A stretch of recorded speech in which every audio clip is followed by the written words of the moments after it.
580 Sports Talk coming to you on a Tuesday. Welcome in. Thank you so much for joining us on this overcast, but very nice Tuesday afternoon. Jake LeBon, Dan Lucero with you today. Brandon Dorzinski, he is at Lee Arena for some Washburn basketball. For some reason, they decided to play games at 2 and 4 on a Tuesday.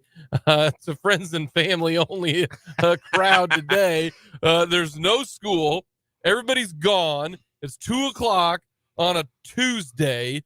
But they wanted to get the game over with so then everybody can just leave. Disperse. At about 6 o'clock today, the amount of guys who are going to be driving, the amount of men and women that are going to be driving to the airport or leaving Topeka for the basketball team, very high, unless your name is Jack Batchelor. Otherwise, you're staying here. So Brennan is in Lee Arena calling Washburn hoops. So Dan and I got the show the rest of the day, and then Dan's going to leave. Everybody's just leaving me. Dan's going to be heading to about the War on 24 Hoops edition tonight for our Lewis Toyota Tuesday night game of the week. The last game before, the last game of the year. Yes, last game of the calendar year. Are we going out with a bang or what? Not calendar year. We just say year. I love saying that this year. That's the last time I'm going to see you this year.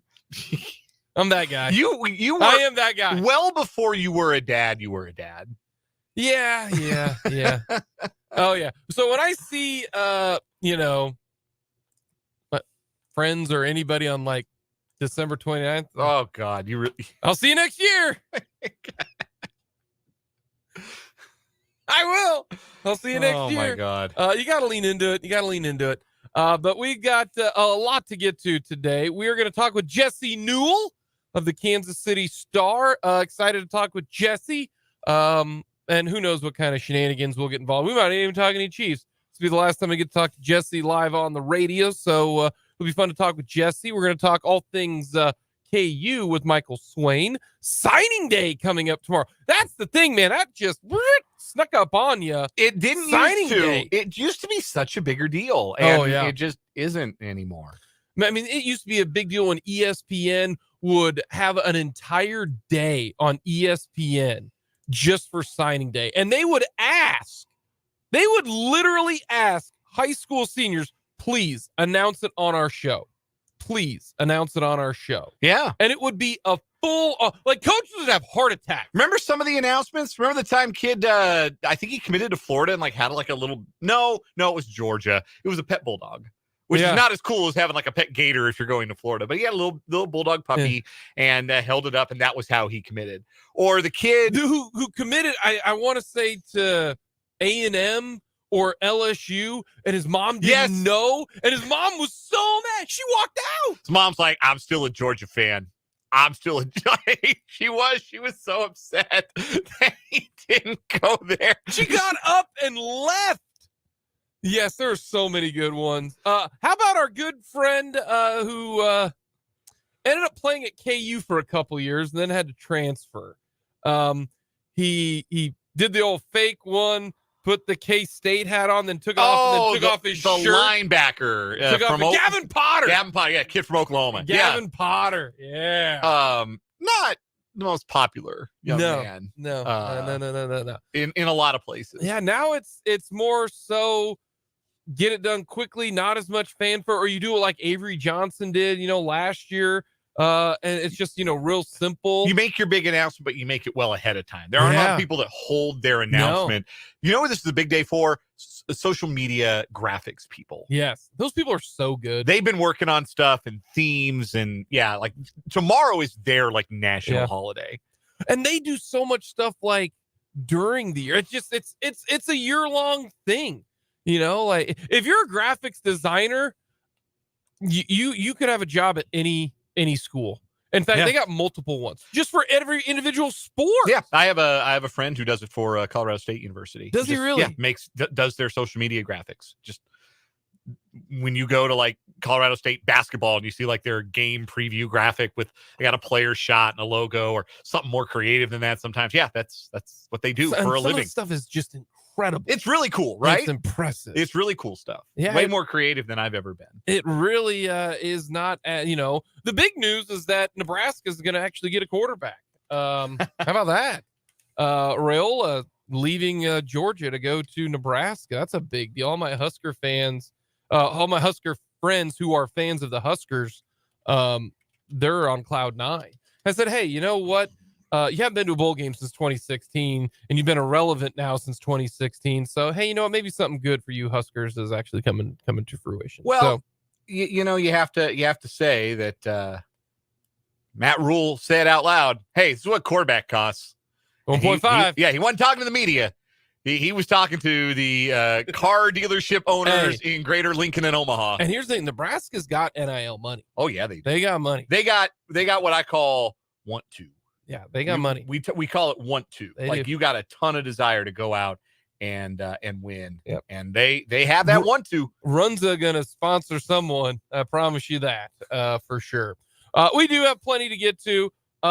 Give us a shout on our text line 785-272-9429.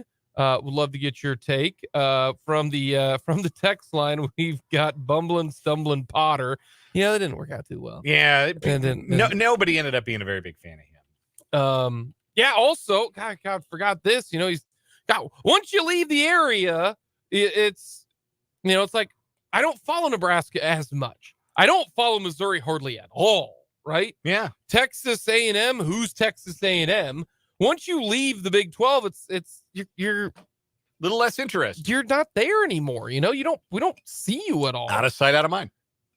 But texter pointing out Will Howard committed to USC. Yeah. How about that? Will Howard going to play for Lincoln Riley. We talked about that yesterday. Yeah, it has not been made that. Like official. Like we haven't heard, like Will Howard hasn't posted the graphic. Graphic. Got the graphic yet? Got to have the graphic. Yep.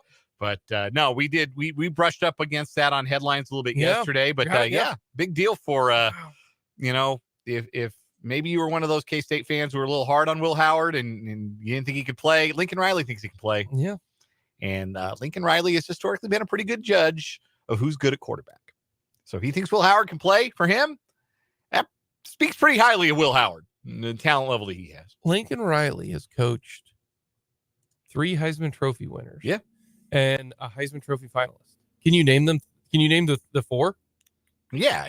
Caleb Williams. Yep. Hertz was a finalist. Yep. He coached Mayfield and he coached Murray. Yeah. Isn't that wild? Yeah. Will Howard, Heisman finalist? I mean, why not? They better upgrade that offensive line. He's got to and that defense make it too. through the season. Yeah, that defense. Yeah, too. he's not going to win a Heisman going 8-4 if no. defense gives up 50 a game. No, the defense starting to pluck some dudes. They plucked North Dakota State's head coach. He's going to be their linebackers coach. How about that? Going from the head coach of North Dakota State to the linebackers coach of USC. That's interesting. But we got a lot to get to. Let us. We have breaking Royals news. Well, they signed Hunter Renfrow, right? Yes, the Renfrow deal is done. Yeah, that's officially done. And the corresponding move, we've been having to wait for the corresponding move. They announced corresponding move. Oh already. no, Fulton in shambles. Yes, I feel bad. Fulton. I need to text Fulton. Feel bad for the guy Fulton. His boy La Papa Max Castillo DFA'd. What was your favorite part of the Max Castillo Royals history? Genuinely, it was discovering his nickname was La Papa. Yeah, that's about it. Yeah, it's not a good thing. No, not a good thing. We will hit us up on our YouTube page. Go to youtube.com, type in 580 Sports Talk. Love to interact with you on our stream if you would like to do so. But we start now. My original question has changed because of Sky Moore now being done for the year. Well, done for the regular season, depending upon what happens with his knee. I saw the video. Jesse Newell, who we'll talk with coming up at 3:30, posted the video, and it was as like Sky Moore. Both knees looked like they exploded. He fell down, got on a route, and it didn't look good. So I don't know if he's going to be done. But right now, here was the targets in the game for the wide receivers. Okay, for the wide receivers in the game against the Patriots. MVS had 1 target. He caught it, 17 yards. Kadarius Toney had 4 targets, caught 2 of them. Dropped the other 2. 5 yards. 4 targets, 5 yards. That was the result. That's not a great ratio. And in fact, the drop turned interception, returned for more yardage than Toney did. Oh, yeah. Richie James, 1 target. He caught it, 17 yards. Sky Moore technically had 0 targets because the play did not exist, but when he did catch it, he fumbled. And then Justin Watson had 3 targets, 1 reception, 31 yards. Granted, that was maybe the biggest play of the game on 3rd and 9. That's it, folks. That is your wide receiver targets. Outside of Rashee Rice. Yeah, I'm not counting Rashee Rice. He's good. Like, this is everybody else. He's really good. Yeah, he's been super productive. MVS 1 target. Toney 4, James 1, Watson 3. I mean, outside of Kelsey and Rice, it is less than, it's 9 targets. That's it. And the Chiefs caught 5 of them. That's it. That's it. Well, I think that's Dan, that's incredible to me that you have got 5 dudes, 5, and they accounted, all 5 of them accounted for 5 receptions. That's it. Now, here's my question. If you put on your OC hat and put on your head coach hat, and what are you doing now with what occurred in that game? 1, Sky Moore's on IR. They're going to elevate Justin Ross more than likely. MVS is MVS. Toney can't catch anything. And I'm maybe we are more forgiving because we're close to the situation, right? And we know the ability, but not the actual production isn't there for Toney. But you see everyone who's not close to the situation, which sometimes can be good, right? A lot of the times we try to get some national guys on the show so that it's not the local perspective, right? Matt Verderame yesterday said, if they put Toney out there and they throw the ball to Toney and it's a bad play, this is not on Toney anymore. We reached Sky Moore territories last year catching a punt because that's what everybody said. Every time that you put Sky Moore back there, bad thing's going to happen, right? A bad thing's going to happen. That's not on Sky Moore. That would be like me getting put out there to play defensive end for a snap. That's a smart move. Are you going to get mad at me for playing defensive end against the Raiders on Christmas Day? You shouldn't. I can't do it, but what they put me out there. Yeah. That's where the Long on his podcast. Chris Long. Yeah, Chris Long. Which, by the way, had a great podcast with Kevin Clark and his Slow News Day and everything. He said the same thing. You can't put him out there. So, and you can't do Sky Moore. So what are you going to do here? Well, like, where are these reps going to go? So the reps in the game against the Patriots, 60 snaps went to Rashee Rice, 44 to Watson, Toney had 26, MVS had 22, Moore with 16, and Richie James had 2. How do you divvy up now the snaps? Because Toney is full Toney and no more Sky Moore. What are you going to do? Shrink Toney's snap count to 15 to 20, and Richie James gets Sky Moore's snaps and the rest of Toney's. Like, I think there's something there with Richie James. I do too. And maybe, you lose when you're hurt. As long as he was, you lose that opportunity to develop the rapport with your quarterback. And I understand that matters. Like, that's hard to join midstream, which essentially he missed half the season. And for him to rejoin things midstream and expect him to have that rapport with Patrick Mahomes. But I'd rather watch him try to find the rapport here these last 3 weeks than watch guys who clearly don't have a rapport with Mahomes. Do Mahomes and Tony look like they have a rapport right now? Does that look rapport-ish to you?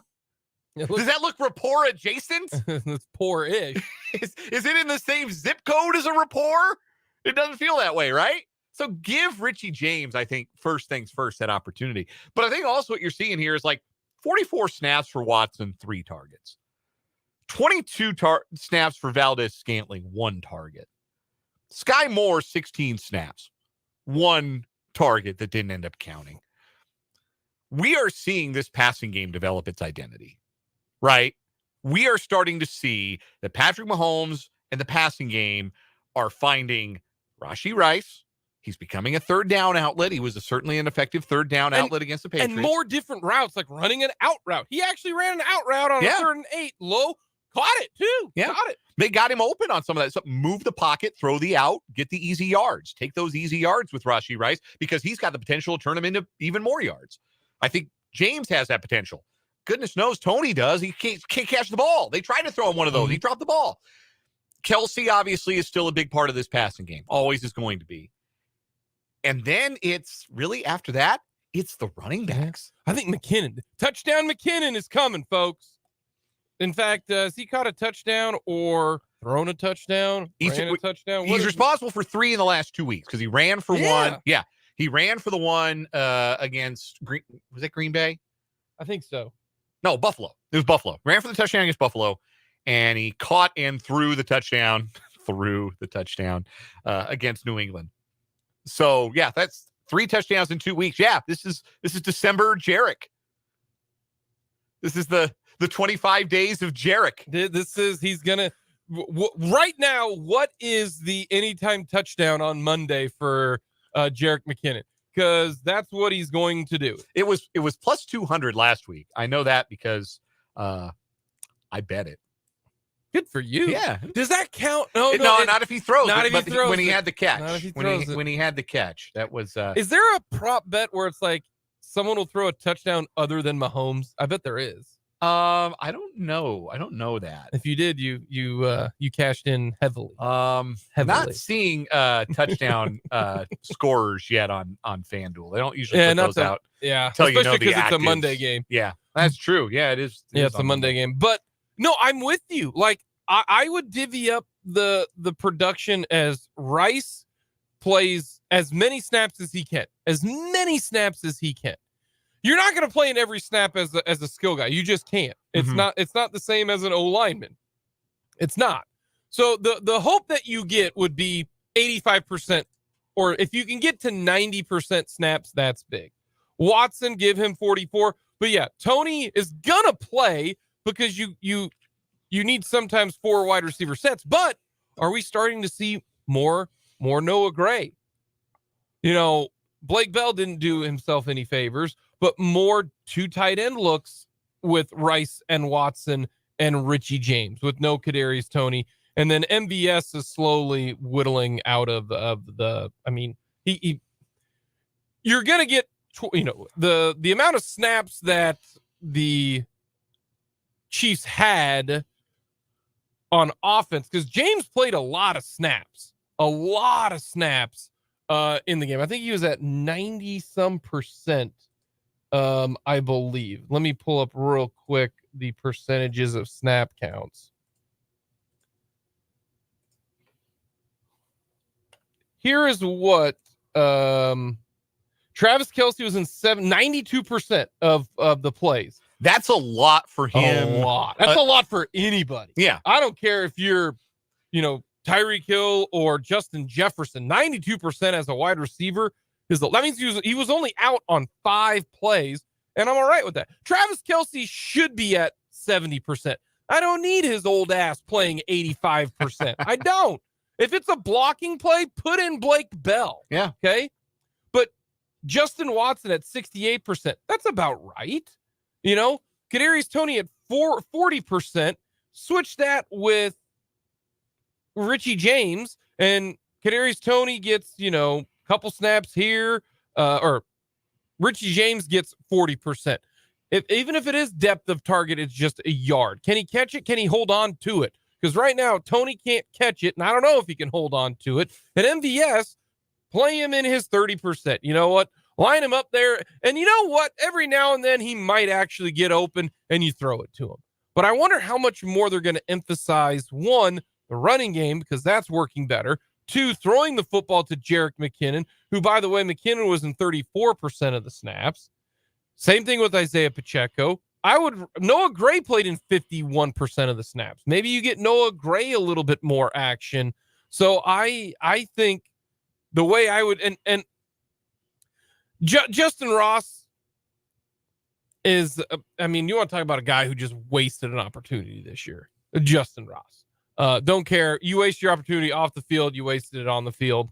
You had a chance with everything going on. If you just showed a half a bit of some football IQ and some IQ off the field, you might have had an impact this year. They were trying to give you that job, and all you had to do is show up at your work and not get arrested. Yeah, don't be an idiot. It's not hard.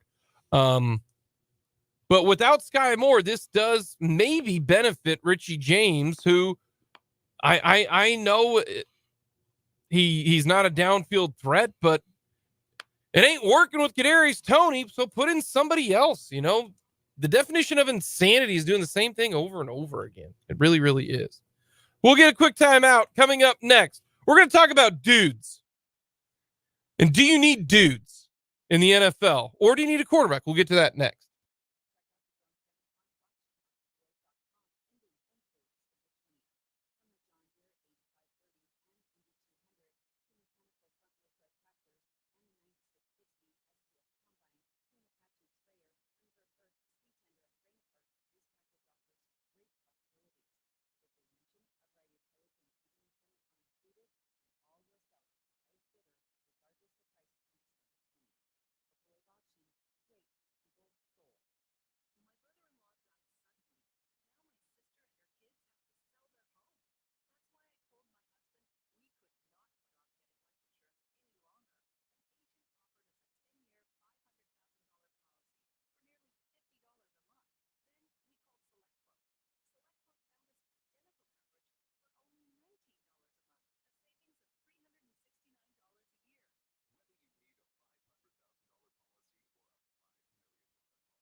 Welcome back into 580 Sports Talk. Jake LeBon, Dan Lucero with you. We'll talk with Jesse Newell of the Kansas City Star coming up here in just a little bit. Michael Swain as well. Hit us up on our text line, 785-272-9429. Shout out to the texter for the 316 that says Sky Moore IR means ineffective routes. I did. I chuckled at that too. He's on IR. Well, both situations, ineffective routes. That's really good. Yeah. That's really good. Made me laugh. Gotta love the jokes. It's mean, but it's good. It's a good line. Yeah, but it's so true. Yeah, it's so true. Not untrue.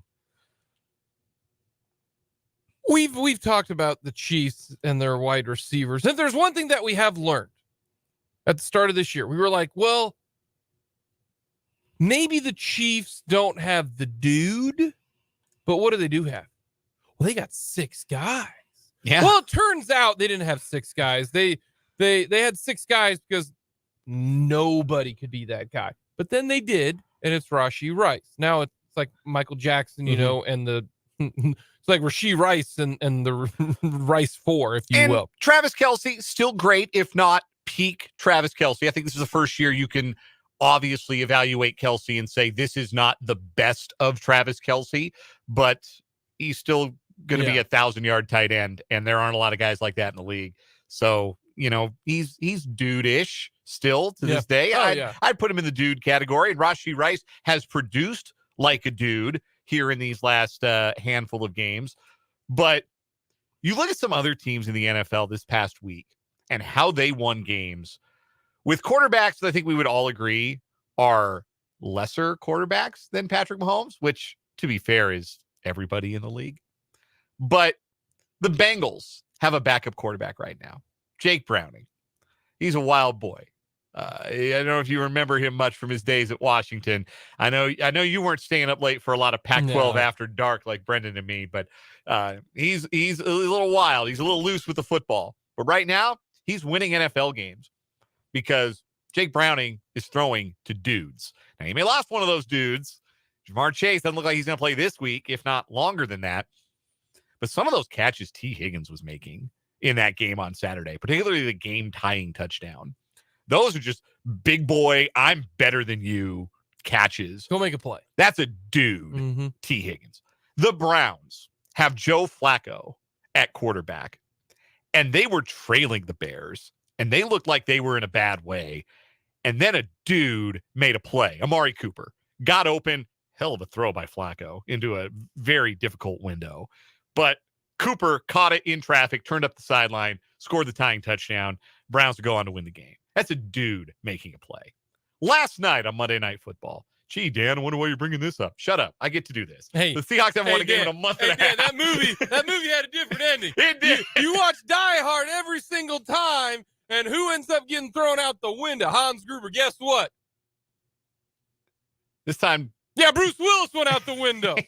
Shout out to Drew Lock. That was so utterly unexpected. Things I didn't expect to say on this show 24 hours ago. Right. I did not expect whatsoever to be shouting out Drew Lock. We love alternate endings. We man. do. Those are great. We do. It's like the alternate ending of Casablanca. Frankly, my dear, I love you. Let's get married. Throw you a curveball. That's gone with the wind, frankly, my dear. Yeah, that's gone with the wind. I'm not not a Rosebud. That's Citizen Kane. Yeah, not film guys, you and I. Anyhow, not that old. Yeah, we're not that old. We got an ending from the Drew Lock story that we did not expect. But why did we get that ending? Because DK Metcalf is a monster and made 3 extremely difficult catches on that final drive, and then Jackson Smith-Njigba.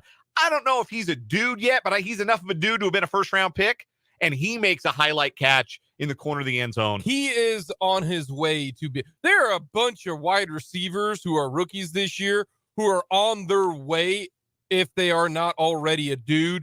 Rashee Rice, Zay Flowers, Tank Dell, Jackson Smith-Njigba is going to be good. Jordan Addison. There are a lot of potential and already dudes who are there. Basically, if you drafted anybody but Quentin Johnston, they're a dude.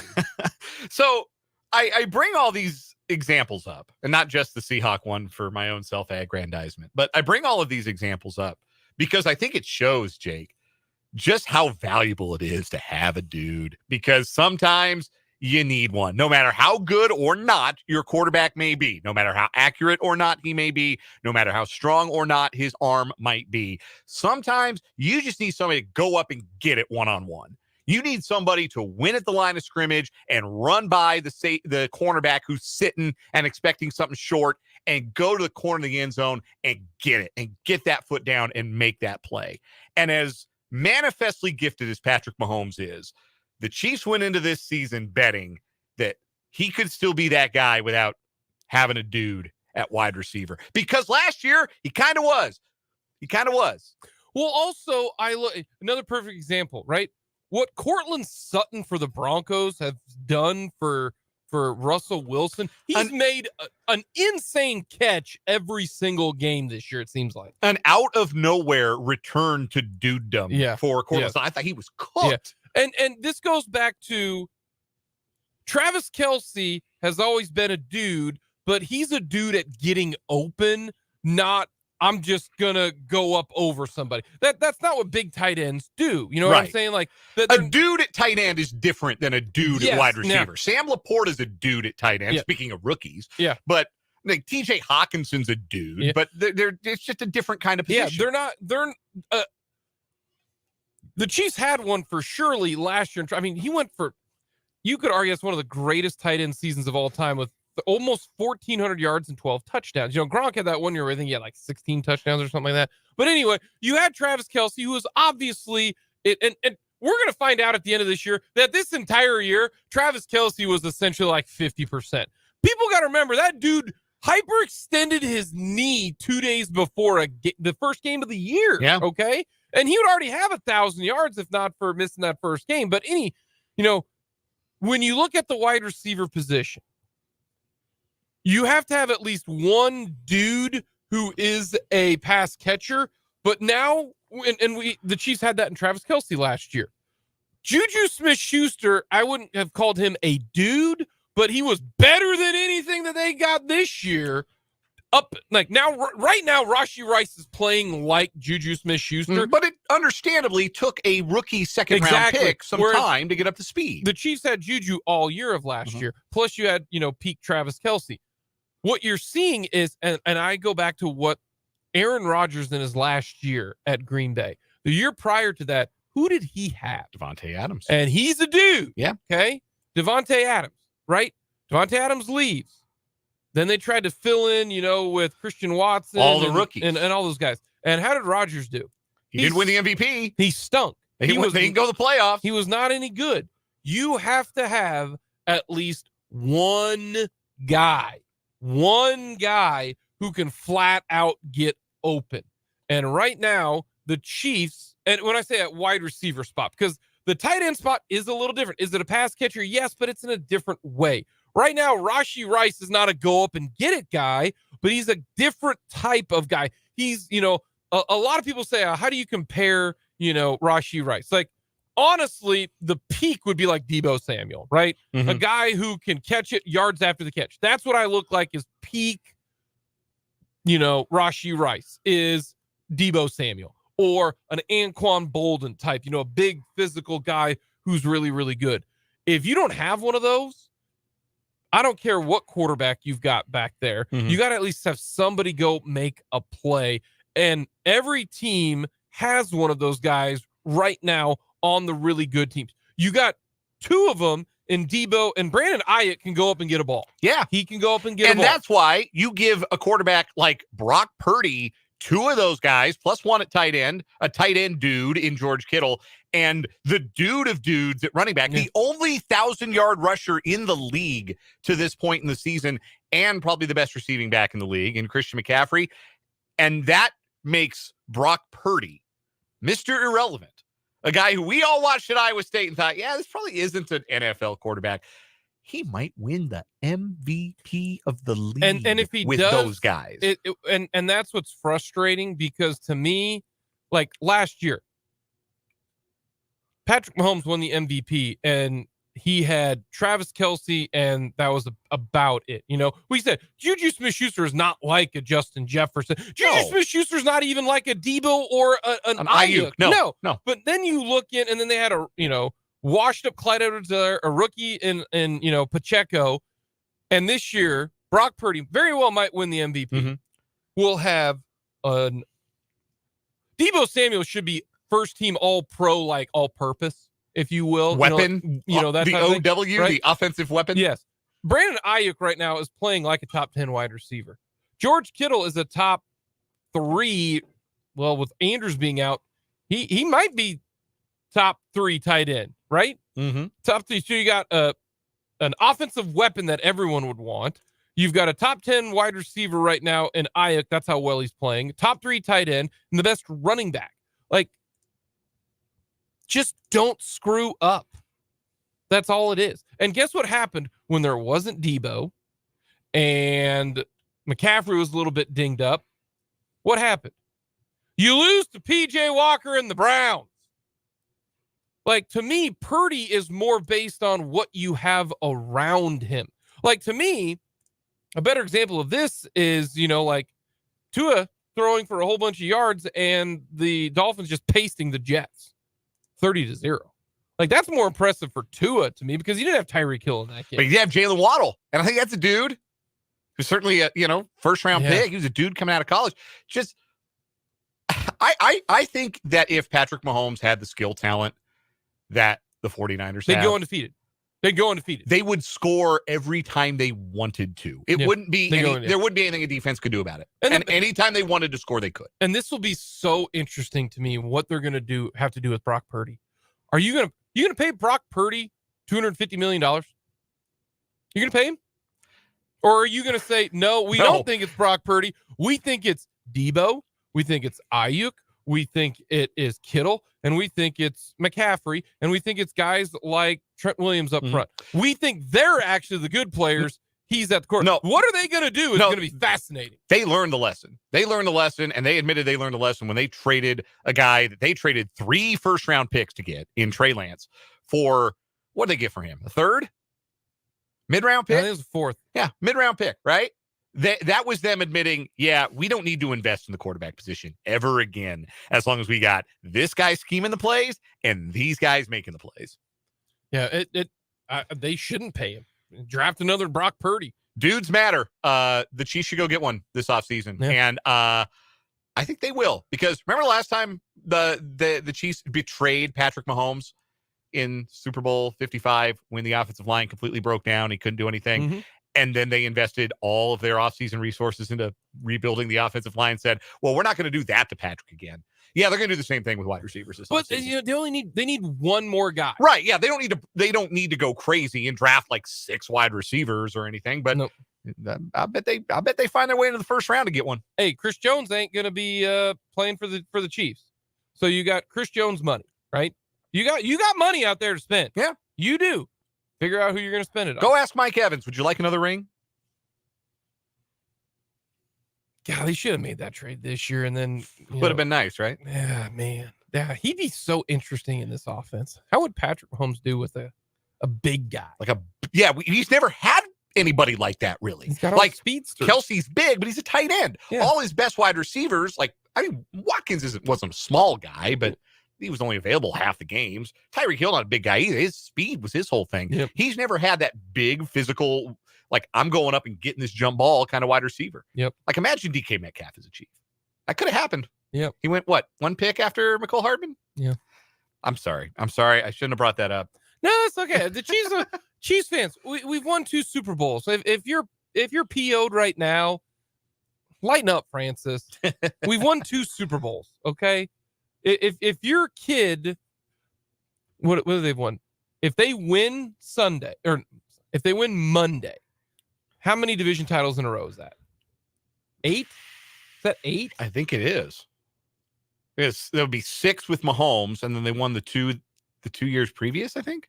I think it's 8, right? See, here, yeah, real. You're losing count. Yeah. Think about that. That means if you're damn near a 3rd grader, and you don't know what it's like to not win your division. Jordan said it best. Screw these kids. Man, they don't know what it's like. They don't know what it's like.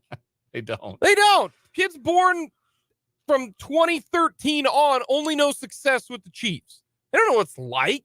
They know what it's like with Tyler Thigpen, with Kyle Orton, his neck beard, and one chin strap. They know what it's like with Tyler Palco. Heck, I'll go back to Steve DeBerg and Dave Craig. They know what it's like. I've been through it. I came from the mud. Lawson is going to be celebrating Mahomes' 5th career Super Bowl win, and you're going to just be sitting with your arms crossed the couch. You wasn't there. You can't enjoy You're not this a like real Daddy fan. can enjoy this. No, You wasn't there. That's what I'm saying. Like third graders right now who understand the game, who literally understand the game. They're a third grader. They don't know anything other than playoff success. And their playoff failures were when they were in diapers. Right. When it was the Mariota pass and the luck fumble into the end zone and the no touchdown game. The no punt game. They would put you bring up the no punt game, they want to put you in a home. Yes. Yeah. And they're not going to be like that for another 15 at least. They're going to be they're going to be 18 years old. They're going to be able to go to war or buy a lottery ticket and not know what it's like for 18 years. 18 years, because these kids are already 8, 9 years old, and we've won the division that many years. Another 10 years of Mahomes will be what? Because he's 28 right now? No, 27? 27. I mean, 37, you're going to be 18, you're going to be out of the house. You're going to be decorating your entire wall when you go to college with Super Bowl Chiefs stuff and title games and oh my gosh, it's just. We need to go to break. Coming up next, we're going to talk about the Eagles, because the Chiefs and the Eagles, both in the Super Bowl, both got some problems. We'll get to that next.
The Seahawks got a win last night, courtesy of Drew Lock. They did. That was fun. You're in it now. You still I'm back. I'm all the way back. I was telling Abby, I said, hey, we got 3 real winnable games. Did you wake her up when she was about to go to bed? She was showered. She's ready to go to bed. And I said, babe, don't you want to come back in here, watch the final minute 52? And she says, well, I won't be able to see anything. I took my contacts out, but yeah, I'll come watch it with you. And she did. She got to watch the end of it with me. And yeah, she got to enjoy that. Which now single high safety. What the hell are you doing, Matt Patricia? James Bradbury stinks, huh? Alrighty, so you bring up a good question. Would you rather have the Chiefs problems or the Eagles problems right now? And I'm going to tell you, I would rather have the Chiefs problems, because we know the Chiefs problems. The Chiefs problems are turnovers. That's it. The Eagles problem is a talent issue. The Eagles' problem is they can't stop anybody from throwing the football. They do not have a good secondary. They just don't. They don't. And I don't care that they do got Tyler Lockett, who he had a couple drops in the game that I thought Tyler Lockett normally catches. I got a high bar for Tyler Lockett because I think Tyler Lockett's fantastic. DK Metcalf, Jackson Smith, and they are good guys. Kenneth Walker that's another guy. You think you can play in the NFL? My God, Kenneth Walker will that guy is a piece of iron. But they can't stop anybody. They really can't stop anybody. Offensively, I think they're fine. I really do. They're really predictable. That's the thing about them. Like, so I don't know if I don't watch the Manning cast typically if I have a rooting interest or like a working interest in the game. So like if the Chiefs play Monday night or if a team I like plays Monday night, I watch the broadcast. I don't mess with the Manning cast. I watch the Manning cast here and there when it's two teams I don't really care about. Like if they have an interesting guest on, like when they have Mahomes on, I check that out. But I guess what Peyton and Eli always do on the Manning cast is they get their guest to like predict the next play. And Christian McCaffrey accurately predicted exactly what it was that the Eagles were going to run in a goal line or a red zone situation. Predicted it like note perfectly. Just kind of, they are really predictable on offense right now, which is not great. They don't use hardly any pre-snap motion whatsoever, which is wild to say that about a team in 2023. And this is the thing that jumped out to me the most about the Eagles after last night's game. It's their third straight loss. And the previous two, they were playing like elite teams. The Seahawks came in staggering last night. They had lost 5 straight. Drew Lock was the starting quarterback. And let's be real honest. I think we all feel happy to an extent. We saw Drew Lock have a very human moment in the post game, a very relatable moment, I think, for a lot of people. And you're happy for Drew Lock. And then you look at the numbers and say, he didn't play great for the first 58 minutes. He threw 40 passes for 200 yards. Not great. He missed a lot of throws. Like, he is what he is. Like, and Drew Lock didn't become like a superstar overnight. But the Eagles after the game, Jalen Hurts is up at the podium. Clearly wanted to be anywhere else in the world because he was sick all week, whatever it was that he had that almost made him unable to play. And he said that his team was lacking commitment and wouldn't really elaborate on what that meant. You can't put a word to it. Like you said it. We could put a word to what's wrong with the Chiefs. It's a penalties issue and it's a turnover issue. Yep. Generally, those things go to focus. If you lock in, if you make sure you're protecting the football, if you make sure you know the snap count and you're aligned properly, you can clean up those mistakes. But when your quarterback, your leader is talking about an issue with your commitment and it's late December, that's a problem. And I think we have taken for granted here how hard it is to get back to a Super Bowl if your quarterback isn't Tom Brady, because the Patriots kind of made it look routine for 20 years. Oh, yeah, we'll just keep going and keep being great, keep going deep in the playoffs. And the Chiefs, similarly, these last 5 years have made it feel kind of routine. Like, that's what you do. Ask the Rams. Yeah. Ask the Rams how difficult it is.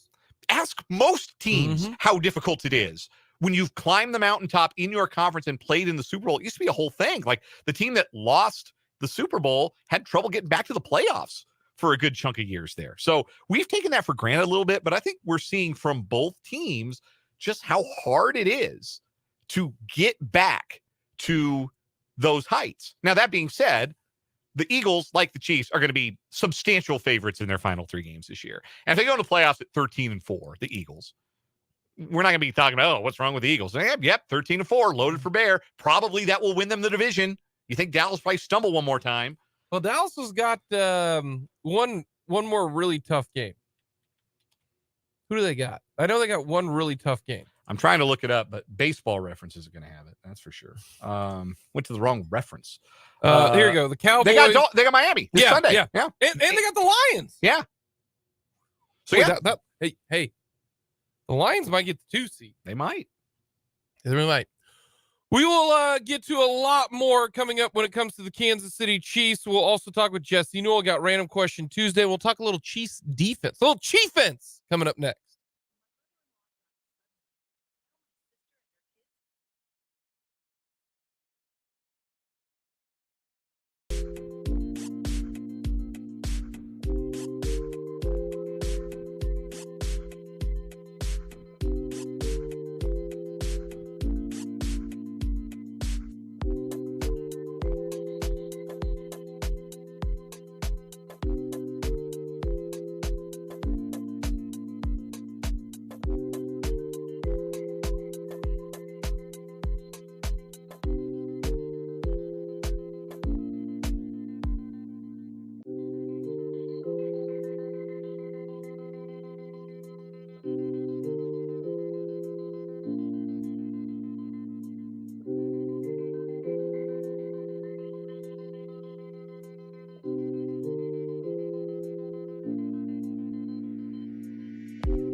hour number 2 here on 580 Sports Talk. Jake LeBon, Dan Lucero with you. Thank you so much for stopping by. We got lots to get to this hour. Lots to get to. Random Question Tuesday. And we'll talk with Jesse Newell. We'll talk with Michael Swain coming up in the 4 o'clock hour. We got What Is Wrong With You?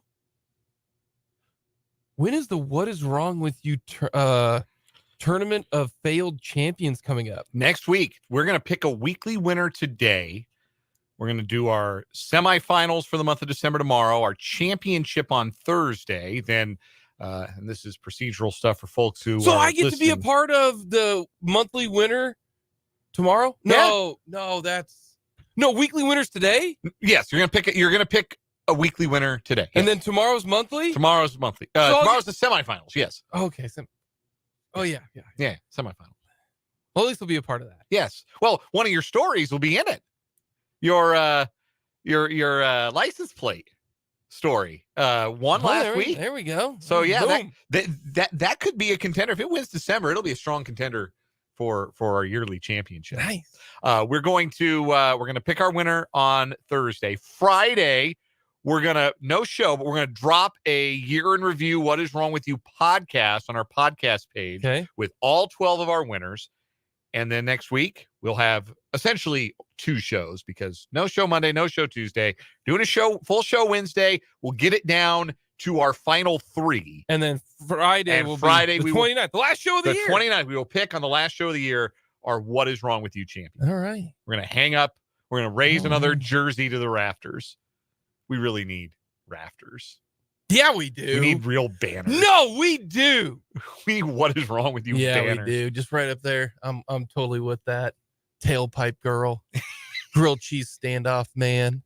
Wrong house demolition. The dad Father of the year who stole her daughter's Girl Scout cookies to get an erotic massage. And then got it staged a robbery. Yes. To try and cover it up. Gosh. Wrong demolition. What a great tailpipe girl. Hey, look at me. Put my head in a tailpipe. Oh, I got out of it. Hey, look at me. Put my head in a tail. In fact, she did it twice. Oh, yeah. She did twice. Didn't get out the second time. Fantastic. Man, I'm going to miss that. For sure. You can listen to it every day. I know, but I'm going to miss talking about it because that's the best part. Is just, well, I can't believe this is happening. What a ridiculous story. But yeah, tomorrow will be my final show on the airwaves of 580 WIBW. That'll be my final day. I think many people know that if you haven't and you're just listening, tomorrow will be my final show here on 580 Sports Talk. Changing jobs, going into the financial world coming up in 2024. So tomorrow will be a little different probably than most. We'll talk to a few people. We'll still try to talk plenty of sports, but it might be more about shenanigans and hot takes and you're gonna get them all off. We're bringing Jake's takes back. Is what we're doing. Yep. We'll have that and maybe my biggest whiffs, biggest on second thoughts, plus fun memories, events, all of that. Who knows what we'll get into tomorrow? We've got some things cooked up. Oh no. Well. We'll see. I'm going to wear a suit tomorrow. That's the one thing I am going to do. I have never worn a suit to work because why? Well, why would you do that? I'm on the radio. So the final show that I will ever be a part of, at least 580 Sports Talk wise, as an employee of Alpha Media here, I'll be wearing a suit and a tie. How about that? That'll be interesting. I'm excited. I'm interested to see it. It's going to be very sad. Please don't judge me for what occurs tomorrow. How about that? So we'll get to a lot more here. We got overreaction, all of that coming up. But let's talk about the Chiefense. Dan, is the Chiefense peaked? Define that. How do you mean? Do you think they've played their best football? Not necessarily. Okay. I think we've seen really good, really high-level football from the Chiefs. But while part of me thinks that, yes, they have had some things the last couple of weeks that they've gotten off to slow starts, given up more points in a game than they had all year when they gave up 27 to the Packers. What I keep coming back to is the history of this group, particularly under Steve Spagnuolo, is that this is when they get better. This is when they hit their stride. And by the time January rolls around, like this was the case last year, they played their best football in the playoffs. Those were their best games of the year. Here's what the Chiefs have done the last 4 games. Can you kind of break them down 4 game sequences, right? They're basically like a boxer. Feel the other team out. Okay, see what they got. Then you make adjustments, and then you lock it down. And you hope that at that point in time, the offense will have either been scoring in the first half, but will pick it up in the second half. That is what they're KU basketball right now. They stink to start the game. There's no other way to put it. KU stunk against Missouri, stunk against Indiana. But what did they do? Defense really played well late. Here is the last 4 games, okay? We'll start with the Las Vegas Raiders. The first half, the Raiders scored 14 points. They had 4 drives, 2 touchdowns, 1 missed field goal. They had 3 scoring drives. That's a scoring drive if you kick a field goal attempt to me. That is a scoring drive. Whether or not you converted determines if you get points, okay? New England's kicker stinks. So, but the apropos of nothing, I just thought I would mention. Well, Vegas is kicker normally good. Yeah. But missed a chippy. So they had 4 drives in that first half. Should have had 17 points. Green Bay scored 14 points on 3 drives, 2 touchdowns, 1 punt. And it really was a scoring drive, but Jordan Love lost his mind, got sacked, and it took him out of field goal range. And it was like 4th and 20. And they're like, nah, we're not going to try the field goal. It's at Lambeau. We'll just punt it. But they really had all 3 drives move the football. Buffalo scored 14 points. They had 5 drives, 2 touchdowns, 1 interception, 1 punt, and then 1 turnover on downs at the end of the game. If they had another 30 seconds, they're kicking a field goal. Otherwise, they didn't have a chance to throw the Hail Mary at the end. So they really had 3 pretty much drives that resulted in points. New England, 10 points. This is the New England Bailey Zappi-led drive. They had 5 drives in the first half. 1 touchdown, 1 field goal, plus a missed field goal. They had 10 points. That's over 50% of their drives led to a point-scoring situation. That means Vegas, 3 of 4. Green Bay, 3 of 3. Buffalo, 2 of 5. Could have been 3 of 5. Luckily, it was at the end of the half. New England, 3 of 5. That's almost all over 50%. That's a problem. Then in the second half, what did they do? Vegas scored 3 points. Green Bay, 13 points. But the defense did its job enough. They forced 3 field goals in the second half. What do you get? Chance to win a game. They had 3 different chances to win the game. Buffalo scored 6 points. They got 2 field goals. New England scored 7 points. And really, if Tony doesn't drop it, they don't score. Yeah, nothing that happened in the fourth quarter was real. Yeah, so that's what they've done in the second half. 3 points, 13, 6, and 7. Well, in the game against New England, your offense was good enough. It didn't matter.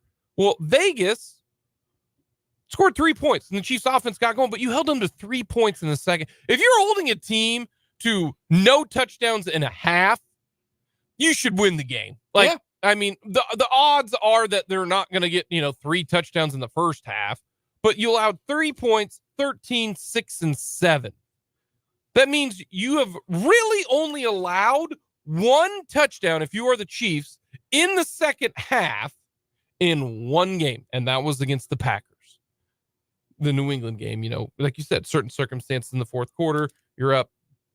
That really wasn't on the defense. That was on the offense because but by expected points added, by the way, that was the second best performance no, it was the best performance. I'm sorry. It was the best performance of the season by the Chiefs defense by expected points added against New England. Yes. And that's kind of the thing is In the first half, they allowed almost 3 scoring drives. They should have if their kicker was worth anything. Now, granted, it might have been tough kicking conditions because, Butker even missed one, and that one wasn't even really close. The wind got that one and just shoot it to the right. But you go 3 of 5 against New England, 3 of 5 against Buffalo. Green Bay scored on almost every drive in the first half. They really do figure it out in the second half. That's a credit to, one, Steve Spagnuolo, the adjustments, or whether or not that this Chiefs team just stays consistent throughout the game where you see kind of, some drop-offs, right? Where, a lot of games at the end of the game, defenses are tired. Apparently the Chiefs aren't. But when you look at this Chiefs defense, if they need, eventually, we always talk about this, you can't just turn it on. You can't just say, oh, light switch, here we go. We said the same thing. You know what, I'm going to ask Michael Swain about this. What do the Jayhawks got to do to start the game better? Eventually, you can't get down 14-3 and come back. And it's proven that against the Packers, against Buffalo. You got to be better to start the game. And I think if the Chiefs get a little bit better to start the game, instead of giving up, 14 points to Buffalo, if you give up 10, instead of giving up 14 points, you give up 7, Now, all of this remains completely non-existent if the Chiefs' offense doesn't turn it over. If the Chiefs do not turn it over, they win. They're the only game they're probably going to win every single game. Let's be honest with you. I did the research on this. When the Chiefs either win or tie in the turnover department this year, they're 6-1. The only loss, the opener against Detroit, where each team had 1 turnover. Every other game this season, and that was a pick 6. That's a big turnover. Yeah, pretty much more value added on that turnover than the turnover the Chiefs generated in that game. So, but that's just it. Like, just be stalemate in the turnover department. Don't give the other team even the slightest chance at an advantage turnover wise, because they're 6-1 when they do win, or at least don't lose the turnover battle. What's their record when they do lose the turnover battle? You do the math on that. It's 3-4. They are a losing team when they lose the turnover battle, which goes to what we've been saying all year long. They aren't good enough to overcome making more mistakes than the other team. There have been years that they have been good enough to overcome that regularly. This year's team isn't quite that good. So turnovers matter, and it's been encouraging to see the Chiefs create some in these last couple of games. Something else that's the thing that's going to determine, like, if this Chiefs defense can force a turnover or 2 each week, forget about it, because they're not going to allow. I have all the confidence in the world. They're not going to give up much more than 24 points. Yep. They're not going to go out there and lay a stinker and give up 31 like Dallas did to Buffalo. You know what I'm saying? Like, I don't think so. I'm with you. Yeah. So the question is, can they lower that number by giving the other team fewer opportunities to score, by creating opportunities for the Chiefs offense to do the same thing? And can the Chiefs offense put less onus on the Chiefs defense by taking better care of the football? Yep. That's what it's going to come down to. And that's why the Chiefs, like, look at these numbers in the second half: 3, 13, 6, 7. And even the 13 points, they did their job, not once, not twice, but thrice. 3 different times the Chiefs had a chance to win the game in the second half against Green Bay. Their defense did its job. They did, especially in the second half. And I expect them to continue to do that. I really, really do, with the next 3 games. The Raiders game.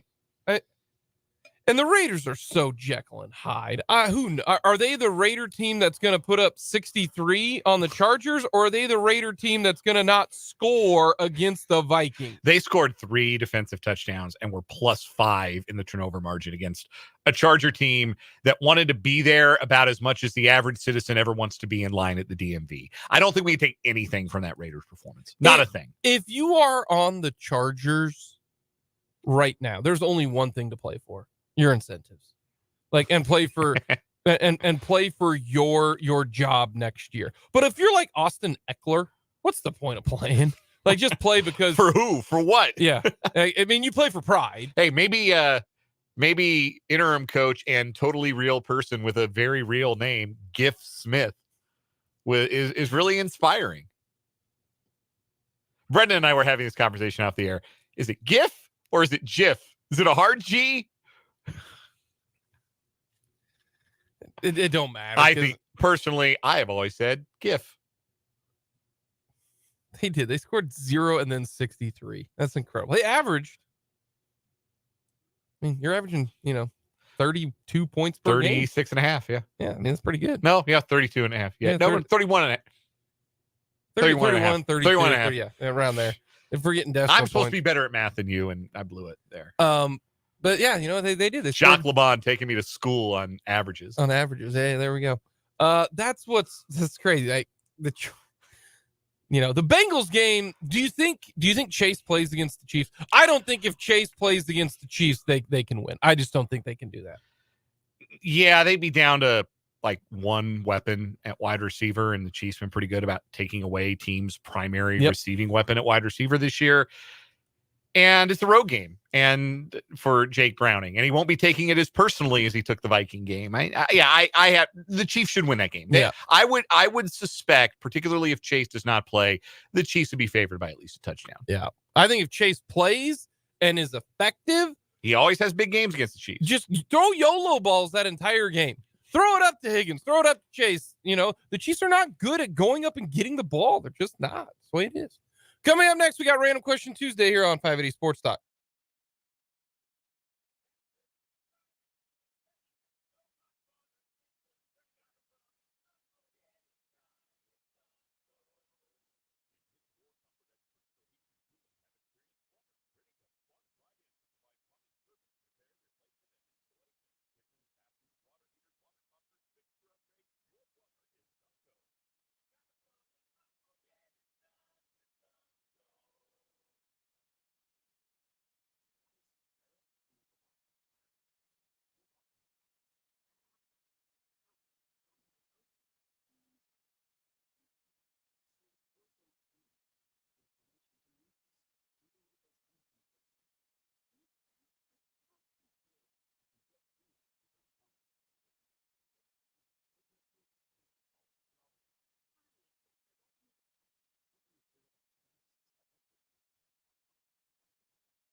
All right, little Random Question Tuesday. All right, Dan.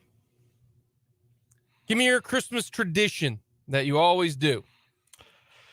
Christmas tradition. Yep. That I always do. Things. Well, I mean, there are the decorations you always put out. You put up the tree and the lights and everything like that. Day of, we're gonna start to develop some new ones. My wife and I. This will be our first Christmas where Christmas morning is just the two of us. We're not going back to Colorado. We did the last two Christmases, Abby and I. One is an engaged couple, one is a married couple. We went out to my parents' house in the Denver area and did the things that I grew up doing. But now we're gonna get to start our own as we grow, and that'll be fun. But one thing that I always have enjoyed doing on Christmas is having a little mixed drink, a little mimosa in the morning. I like a coffee, like a little mimosa, like a little Christmas music in the background, and I like to watch A Christmas Story. I try to watch A Christmas Story every year. That's one of my favorites. One year instead we watched Die Hard, and it didn't hit the same as Christmas Story does. Watched Home Alone the other night. First time I'd ever seen that movie. It was pretty good. Wait, what? Yeah, I'd never seen Home Alone. Yeah, Kevin McAllister. Yeah. How? It just had to happen. How is that possible? So it came out when I was like 4. Yeah. So and little young for me. That means Home Alone 2 came out when you were like 7, and that was the epic. I have some news for you about Home Alone 2. I haven't seen that either. Holy cow, I'm learning so much. But we all got blind spots, man. We all have pop culture blind spots. That's one of them. But no, that's something I've always liked doing. Watch Christmas Story. Have a little breakfast mimosa and put on some, like Charlie Brown Christmas, something nice in the background, and just enjoy the exchange of gifts and enjoy Christmas morning. Nice. Well, that's awesome. Yeah. The fun part about, Christmas traditions and all that is sometimes they just, you provide them. Sometimes they just, happen organically, that this is what we're going to end up doing. So this will be the first time that we are heading down to San Antonio. We are going to drive to San Antonio. We're doing that Thursday. We've done that drive before. You, me, and Brendan. The difference is that y'all, when I mean y'all, I mean you and Brendan. We're not 2 and 3 years old. That, and you don't have to pee every 5 minutes. Like, I grew up where you driving to North Dakota. You stopped one time. We stopped in Yankton, South Dakota at the Wendy's. It's always Wendy's. And we ate, went to the bathroom, got gas, and then plowed forward. No, that is not how my family does it. And I am so used to just plowing through. Like, you remember when we were driving with Washburn games, like, I never stopped. No. Ever. No, never. Like, people are like, hey, let's stop in and get a drink here at this Oasis, at, somewhere on ice. No, why? Why? You should have got a drink before we got in the car. I am 2 there.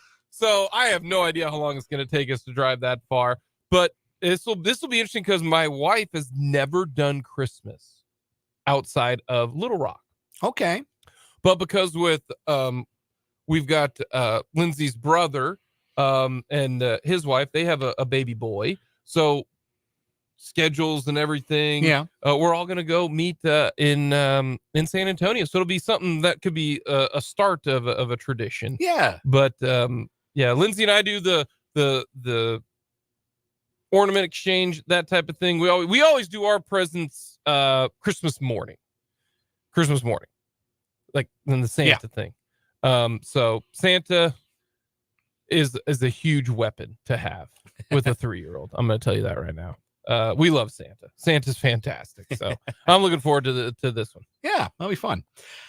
All right, Jake, as we know, tomorrow is your final day on these 580 Sports Talk airwaves. Your final day as the 580 Sports Talk host. And I have avoided talking about it with my wife, with you guys. Yeah. Because I am not going to handle that well. And I don't want to be too heavy-handed on your final random question Tuesday. Okay. But hey, it's good practice because I got to at least get through tomorrow. So you have had the good fortune to be behind these microphones and discuss national championships for Kansas in basketball, Big 12 championship for K-State in football, and basketball, a couple times, a World Series championship for the Royals, 2 Super Bowl championships for the Chiefs.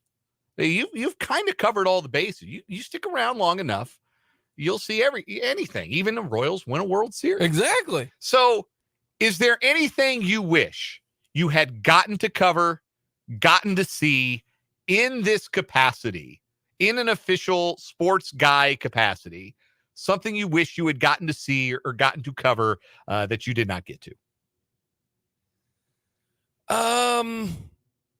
I wish I would have gone to Augusta as a media member when Gary was playing, because I probably could have, because they're pretty permissive when it comes to media access. They are, but if you've got somebody who is hometown guy like Gary, who's really, really good, and at the time, our company, Morris Communications, was owned by Morris. He was a member of Augusta. Yeah. Like, Greg Sharp got to play Augusta. Hilarious story about Greg Sharp. He is playing Augusta, right? And he's in the bunker, and he's trying to get out, right? And he hits one. I believe I'm telling the story correctly. Text line probably remembers that if you're a longtime listener. Greg Sharp, man, he's awesome. He's in the bunker, right? And he can't get out. And then he finally does. And then he's getting heckled by a member of Augusta. Said, tough to get out of there. Or like, whoa, about time you got out of there. A rough day at the beach. It was Arnold Palmer. Greg Sharp got roasted by the king. So, like, I wish I would have done that. And I know the station was not going to pay for it. I understand that. I wish I would have just said, screw it. I'll foot the bill down there. I'll pay the $500 flight. I'll stay in the most jank, terrible. I'll sleep in my car. Who cares? I wish I would have done that. Okay. Because I probably had a chance to doing that. Now we're not owned by Morris Communications. Right. The odds are that I would get, like Brent Maycock got to play Augusta. Yeah. The Cap Journal in its heyday used to send somebody down there every year when Gary was in there. So that's why I think he's still got one more year in his exemption, or his major exemption, doesn't he? He won in 2019. It's a 5-year exemption. Yeah, so he should have, if he's able to return to play this year after his surgery. He might be back this year. That would be one thing that I wish I probably could have done individually. Also, I mean, it's been fun. Like this year, Washburn women's soccer going to the national title, the volleyball team. I just hate the way that Division II does it, because I firmly believe that the national championship game in 2021 should have been Washburn Northwest Missouri State in basketball. Like the Tyler Guyman led Ichabods against the Trevor Hudgens led. I mean, the championship game was in the second round up in Sioux Falls. And that would have been fun if they could have gotten, that far. But because, I mean, in my mind, that was the championship game, because honestly, Northwest Missouri State crushed everybody worse than that. Yeah. And so that would have been something that if Washburn could have gotten a little bit farther, but because of the setup of Division II. But those are the first two that come to mind when it comes to what I wish I would. I mean, I was in, the MLS Cup. I've gone to the Final Four in 2018. We're on site for that. And then, playoffs and all of that kind of stuff. Super Bowl, to actually go there, way too expensive.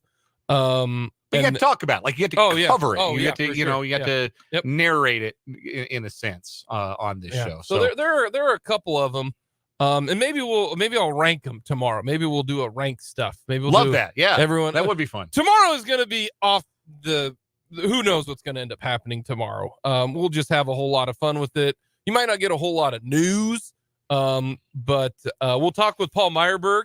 I asked Paul, hey, can you come on tomorrow? I'd like to chat with you one final time, because I just want to talk to him about college football in general, about where it's going and past history and all that kind of stuff, because I love talking to Paul. Yeah. Paul's fantastic. Tim Fitzgerald's going to join us tomorrow too at 3:30. Get to wrap with Fitz. We're going to talk all things K-State from when I was a wee lad. I mean, I was there when Beasley beat the Jayhawks.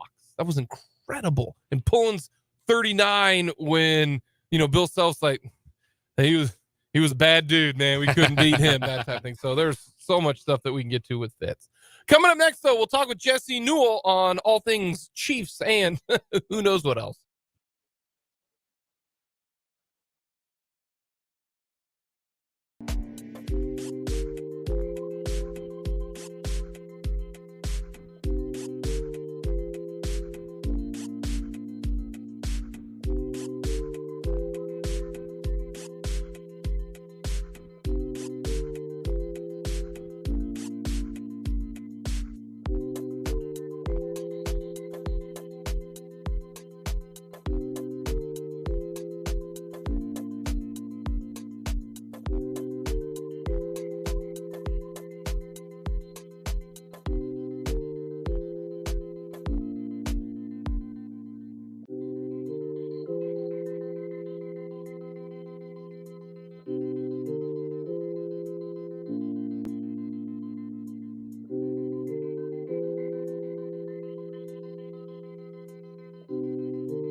Joining us now on the Fleming Place Wine and Spirits hotline is our good friend of the show, Jesse Newell joins us from the Kansas City Star. You can follow him on Twitter at Jesse Newell. Jesse, how are you doing, my friend? Hey, doing all right, Jake. How about you? Doing well. I was like, hey, we got to get Jesse on one final time. Maybe we can talk about, everybody yelling at you for your Ken Palm opinions and your AP polls. And do you miss any of that, my friend? Do you miss having to defend yourself to all the people who are like, why are you ranking our team so low? Is there a little bit of you that misses that interaction? No, not at all. Yeah, I would have KU ranked like 11th this week. Can you imagine the? No, would you really? Kansas.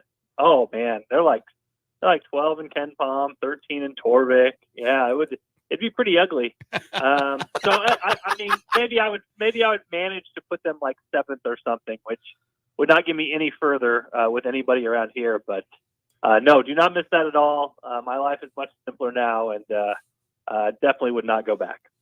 There's no AP top 25 in the NFL. Yeah, it's nice. It's yeah, they do the power rankings. Some people do, and people scream about those too, but not required in my current job. So I can just kind of float under the radar and be all good. So and listen, the same thing happens in basketball, which is, eventually there comes a time in the season where if you win every game, you're the champion. So that's going to happen in college hoops this year, and obviously happens in the NFL too. So I'm not disappointed, but it sparked some conversations, that's for sure. And we spent many air hours on WIVW radio speaking about my AP poll and how angry people in Alabama were about that particular poll. Oh my gosh, that's great times, Jesse. Fantastic. If I would have known you missed it this much, I would have made you do rankings every single time you got on the air. Oh my gosh. You knew you wanted me to come back is what this thing was. You were smart enough, Jake. You understood. I'd be like, all right, where do you got the Chiefs at now? And you'd be like, well, they're 13th. Oh my gosh, the amount of texts and I would have put that on social media. Oh my gosh. Yeah.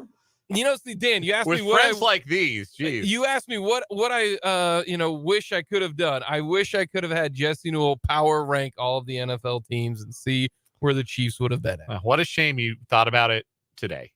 I know. Yeah, it is kind of nice. Now you get to go to Foxborough. You get to go to all these fun places now, Jesse. Yeah, Germany, Vegas every year. It's a good gig if you can get it for sure. It's been a fun year on the road, but obviously, we'll see where this team goes. It's an interesting point right now where they come back against the Patriots and do pretty well and have some things go their way, but then, late in the game have some of the same struggles that they've had throughout the rest of the season. So I don't know. This is a weird season for me because it just feels like the Chiefs are set up for the next 10 years to give themselves a shot in the playoffs with Patrick Mahomes. And so is that going to mean like 4 Super Bowls? Is it going to mean 2 Super Bowls? Is it going to mean 7 Super Bowls? I don't know.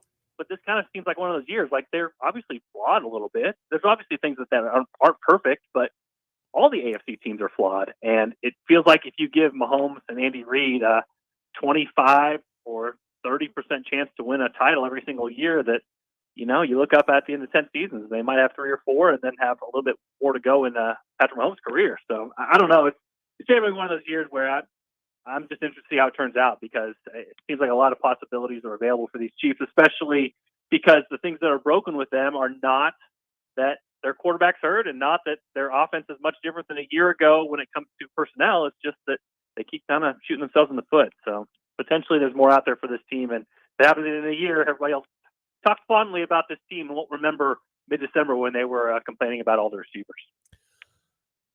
Jesse, you just brought up something that we already talked about today, which is for the next 10 years. The Chiefs have won 7 division titles in a row, correct? Yeah. This will be number 8 if they win on Monday. Yeah, it's going to be 8, yeah. Going to be 8. That's 8, right? 8 years old is what, a second grader, right? Yeah, my daughter's 8. She's in 3rd grade. Your daughter knows nothing but Chiefs winning division titles. Add another 10 years to that. Ready? Jesse, she's going to be 18 years old and never know what it's like to have a crap quarterback for her team. She's not going to know Tyler Thigpen. You know what I mean? I'll go way back in the Dave Craig era. We had Rich Gannon and chose Elvis Gerbach. Like they will never know Tyler Palco. Like that infuriates me, Jesse. I do sometimes have this cross my mind, and again, this is like, if you're a fan, you can fan however you want to fan. You know what I mean? I'm not going to tell you what to do, but it is sort of crazy the ridiculously high standards this team has now.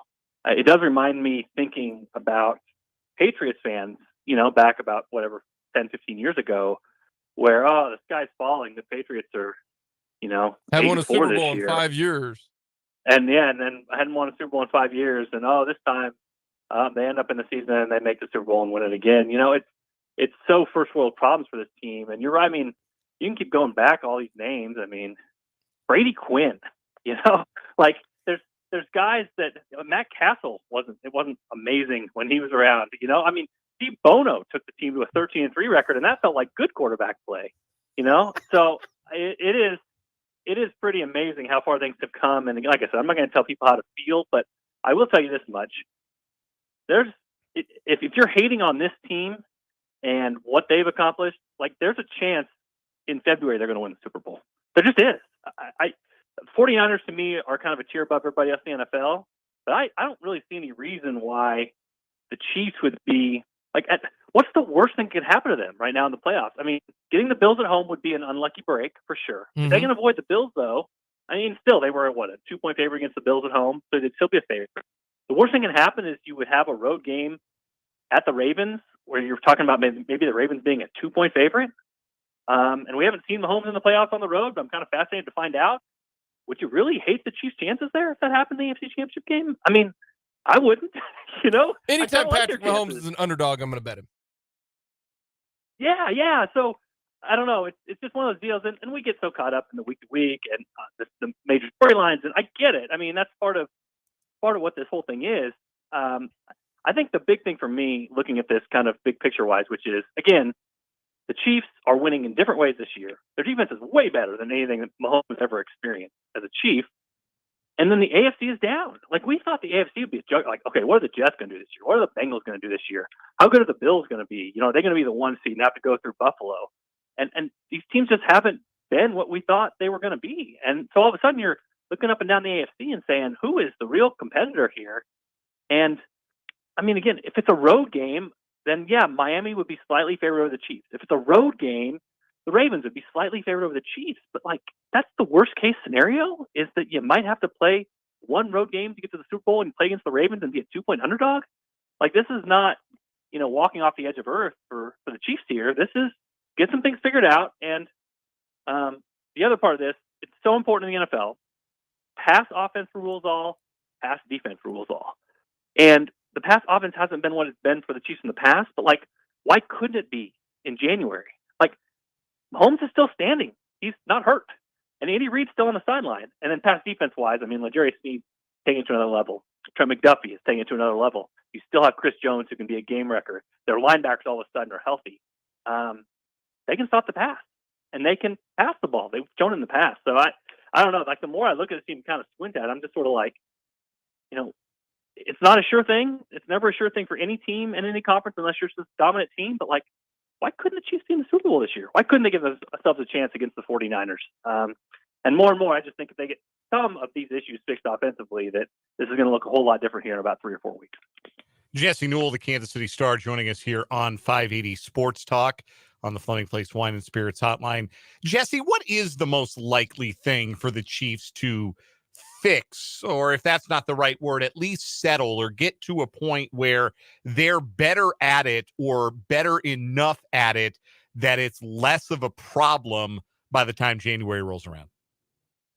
Yeah, I kind of wrote about this week when I did the prediction for the Bills game. Is just, I said, the way that the Chiefs have struggled offensively confuses me.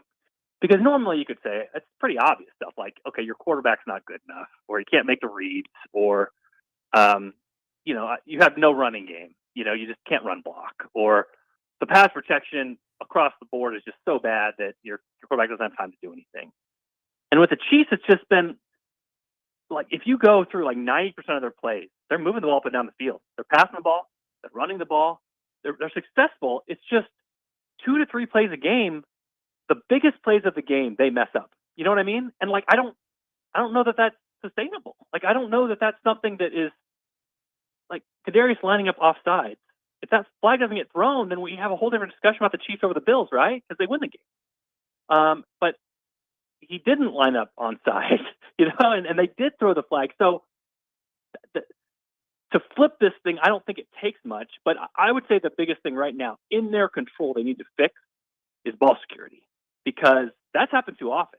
Travis Kelce will have a crucial fumble and give it away, or Patrick Mahomes against the Bills has an interception where, maybe Wanya Morris can get the defensive end hands down better than he did, but, like, that's a 6.5 point play in a game that's decided by 3 points. If that play doesn't happen, the Chiefs win.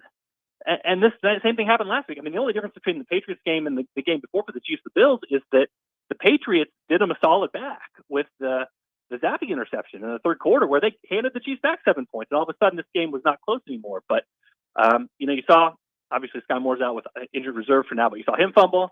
You saw Rashee Rice fumble. Again, he recovered it. You saw 2 more interceptions, which were not Patrick Mahomes' fault. One, Blake Bell didn't secure the ball. The other one, Kadarius Toney threw it to a guy.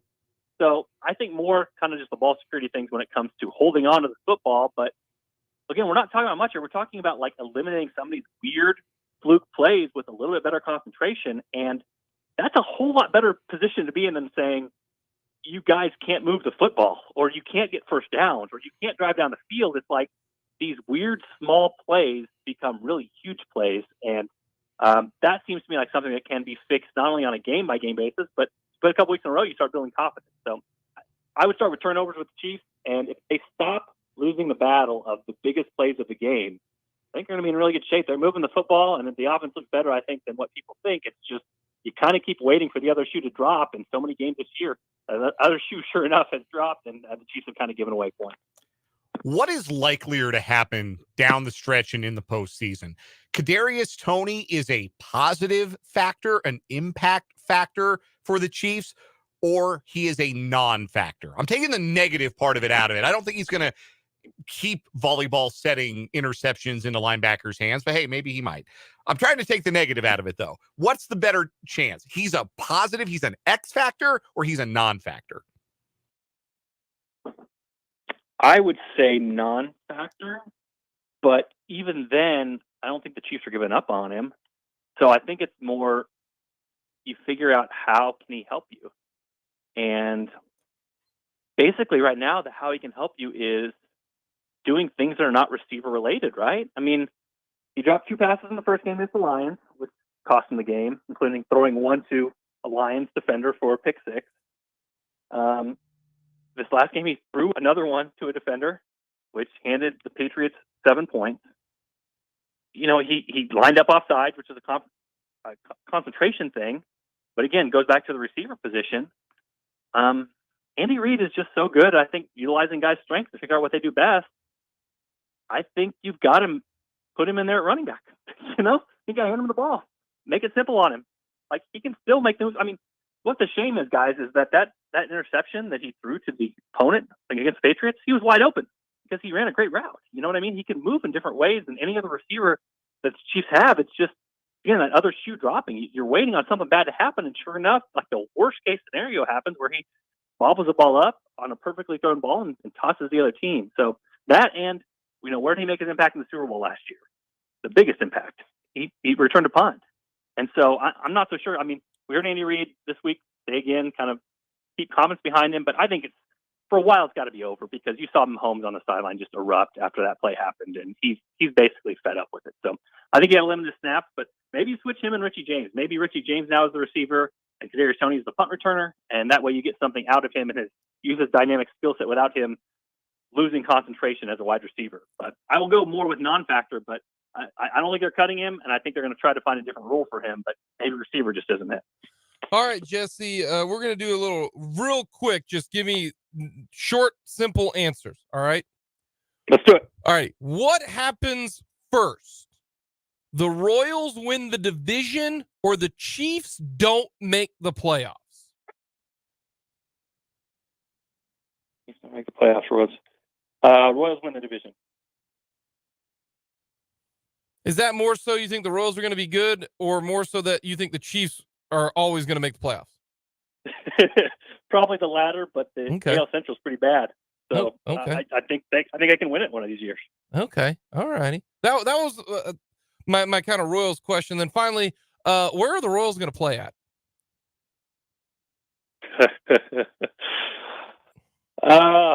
That's a really good question. I know Sam McDowell's known for their story, and Kirk will read in the Star to kind of get the latest updates with that. But they got it down to 2 sites, 2 finalists, and then they kind of backed off of that. So I think probably if you're backing off of the first 2 sites, you did so for a reason. So don't be surprised if they do not end up at one of those first 2 sites that they started with. Jesse, my friend, I want to thank you for all these years for coming on the show and answering all of my ridiculous questions. I appreciate it, my friend. You have been fantastic. ever since you were at the Emporia Gazette, the LJ World, Topeka, and then the Kansas City Star. Thank you so much, my friend. You really have been so nice to me coming on the show. Whenever I've asked you, you're like, yeah, sure. I guess I'll talk to you. So thank you so much, man. I really appreciate it. Well, Edmonera, Jake, we all appreciate your work here. And like I said, yeah, I loved all the 80s and 90s references I could bring up with you and no other person on radio. So it's been great, and good luck with what's ahead. Thank you so much, Jesse. I appreciate it, man. All right, later. Jesse Newell, he's fantastic. We're kindred spirits, man. We're the same age. You know, he's got a daughter. I've got a daughter now. It'd be interesting to know if he's same things going on with his daughter. He's the best. I love Jesse. Thank you so much, Jesse. We got Over Proper Reaction coming up next.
93.3 580 Sports Talk coming at you on this Tuesday. Thank you so much for joining us.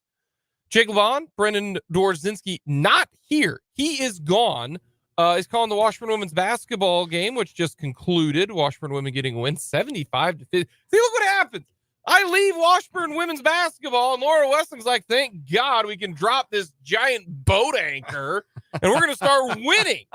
They're 8-3 on the year, scoring 75 and 90 and 88. I mean, when you were down there and was Shawnee and Quincy, they're scoring 97. Yeah, 97 in the game this year. You ready? Hi, it's me.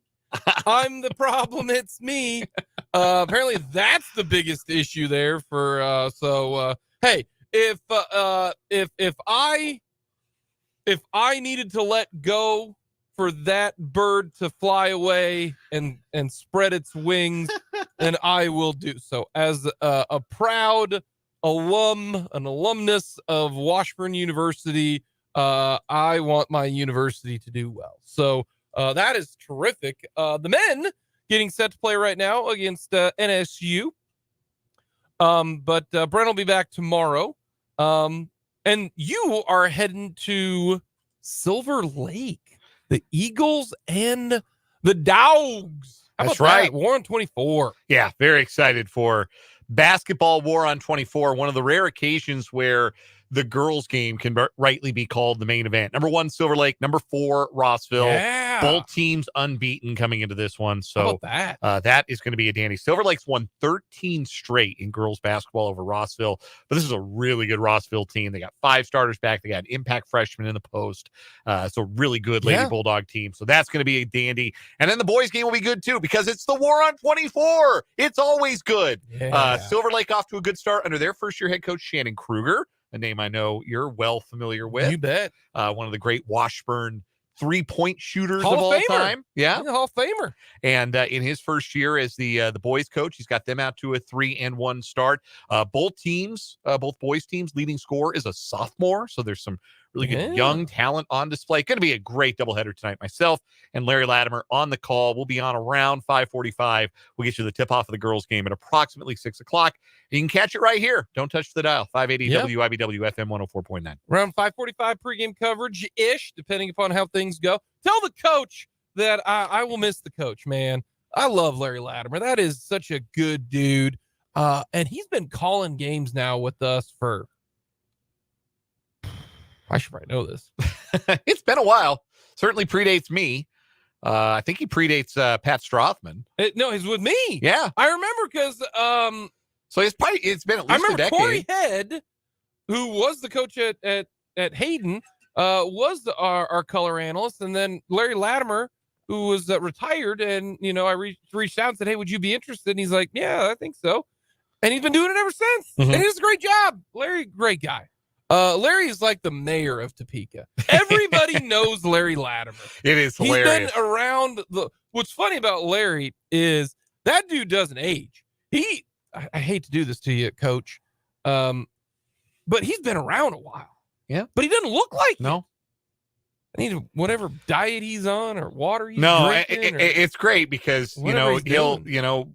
We walking into a gym together, and then he'll ain't nobody know you.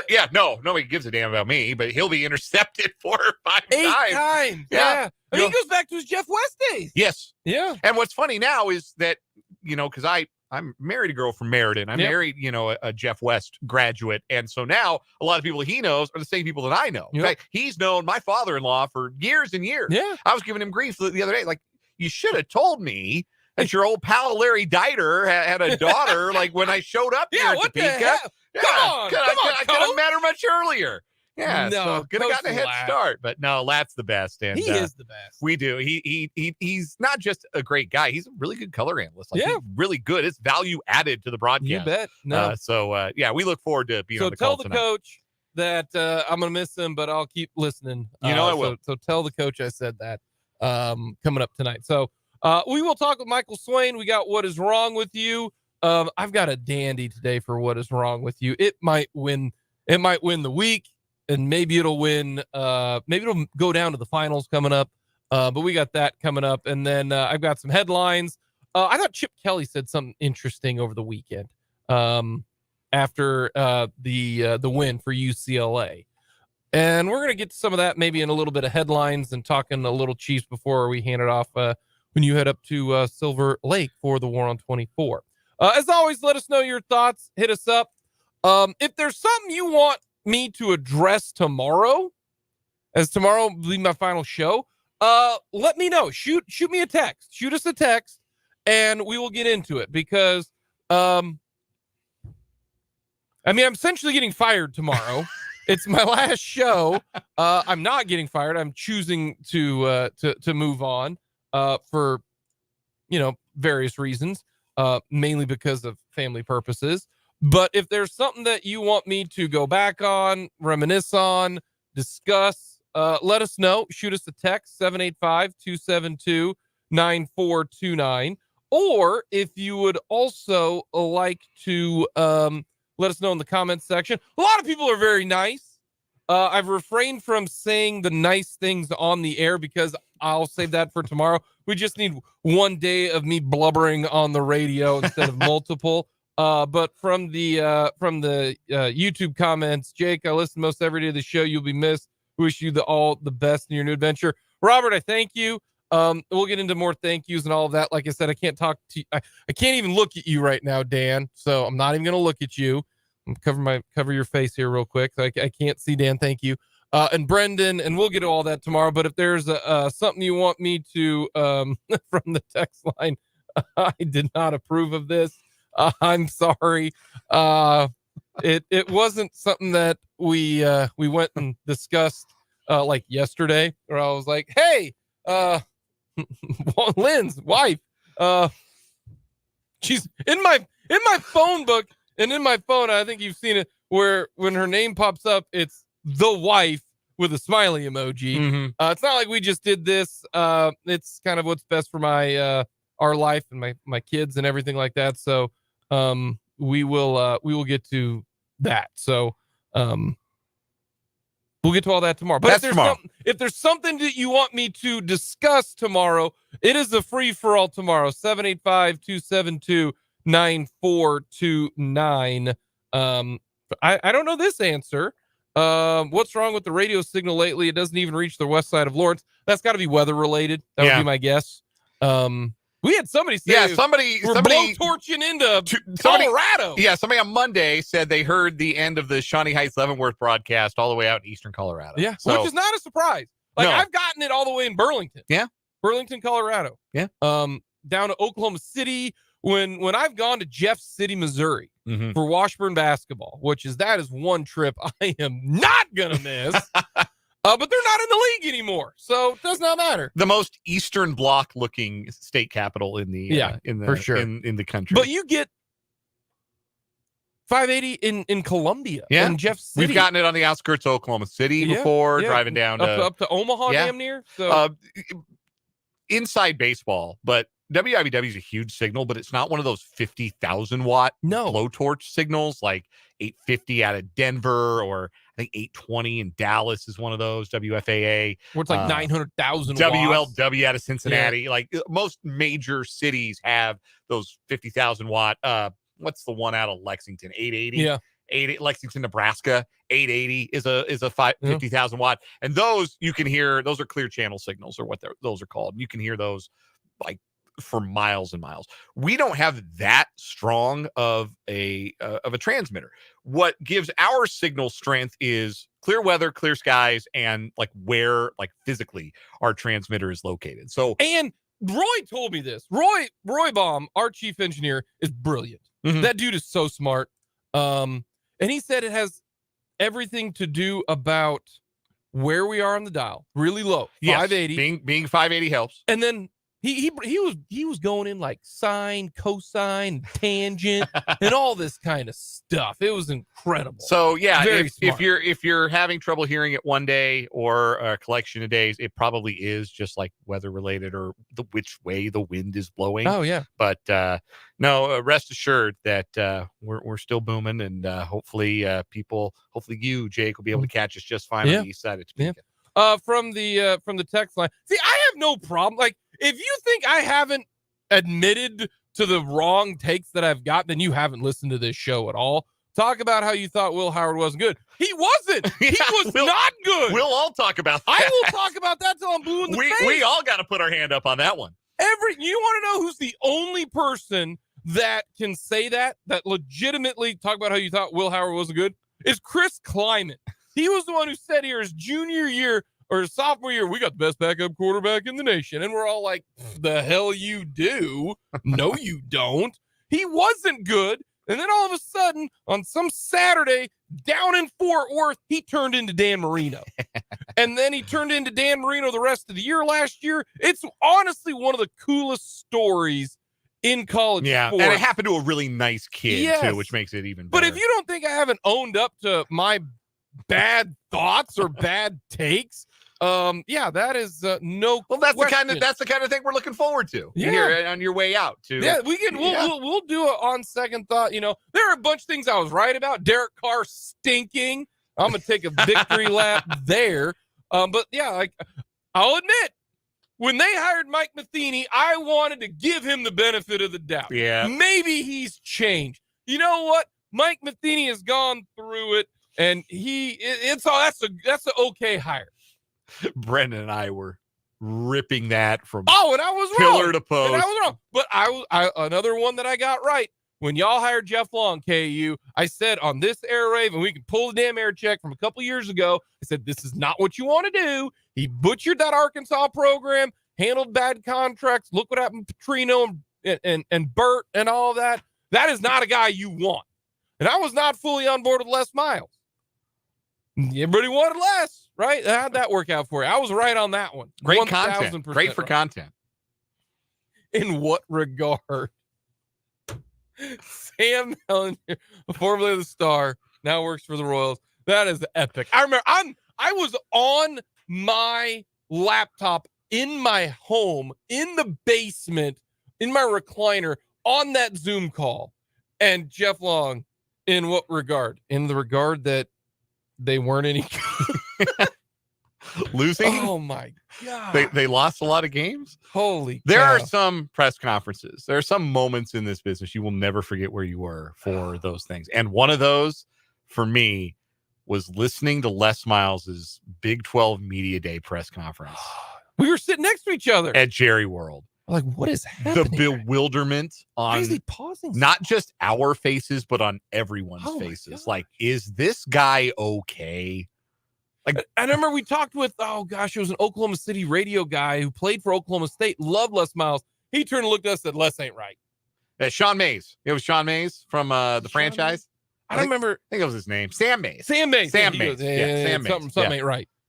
Oh, my goodness. I did have one of my best jokes ever there when they announced that ESPN Plus was going to do a documentary of Les Miles' first season at KU, and I said that they would in the tradition of Netflix's popular Last Chance U, this show would be called No Chance U. Yeah, I'm still really proud of that one. If you couldn't tell, and then look how that ended up. Yeah. So there are a bunch of things I got right, got a bunch of things that I definitely got wrong. But we can go through that. So if there's something that you want to pop up there, we would appreciate all of that. So, just let me know. Hit us up, text line 785-272-9429 or on our YouTube stream. Very simple, very easy. Quick game of over/proper reaction here. Yep, let's do it. Overreaction, proper reaction. The Bengals and the Bills will make the playoffs. And both of those we thought were cooked. Yes, we thought the goose was cooked for both. I think only one of them will get in.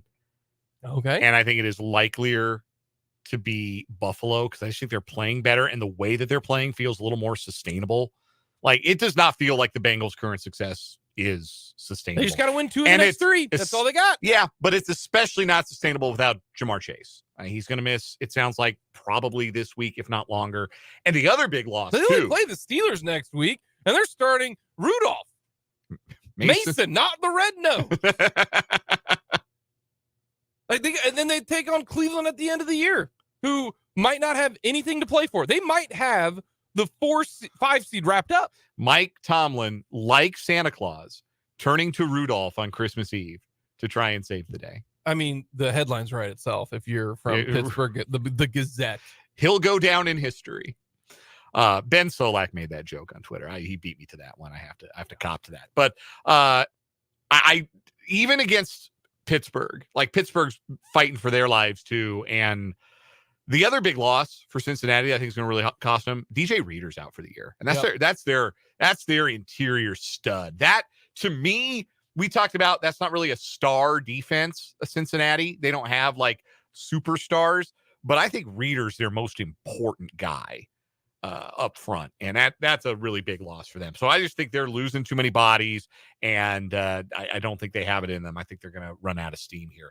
Buffalo feels a lot more likely because they are the answer to the question, well, what would it look like if the Chiefs got right? Well, it might look like what the Bills have done their last couple of games.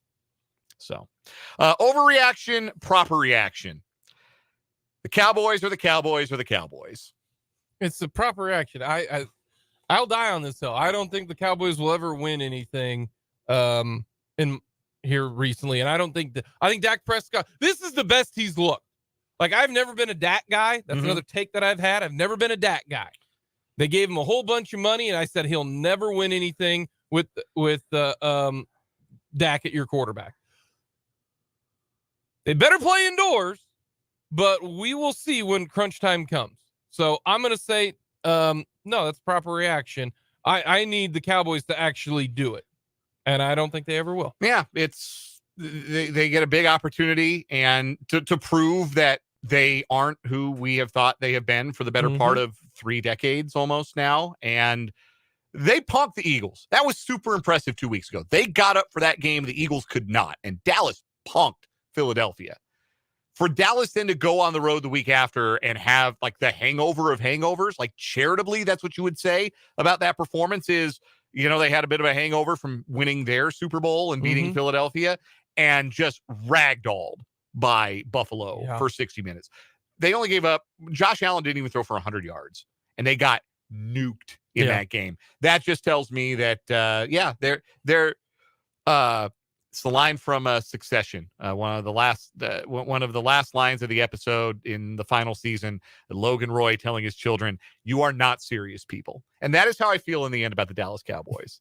You are not serious people. They're like Shaka Smart. You're not serious in the NCAA tournament. You're Rick Barnes in the NCAA. You're not a serious contender in the tournament. You're Sean Miller. You're Matt Painter. You're not serious in the tournament. Coming up, we got What Is Wrong With You?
This is What Is Wrong With You on 580 Sports Talk, as we will crown a short week champion, our final weekly champion for the month of December. Tomorrow, the 4 weekly champions from the month will go head-to-head in our monthly semifinals.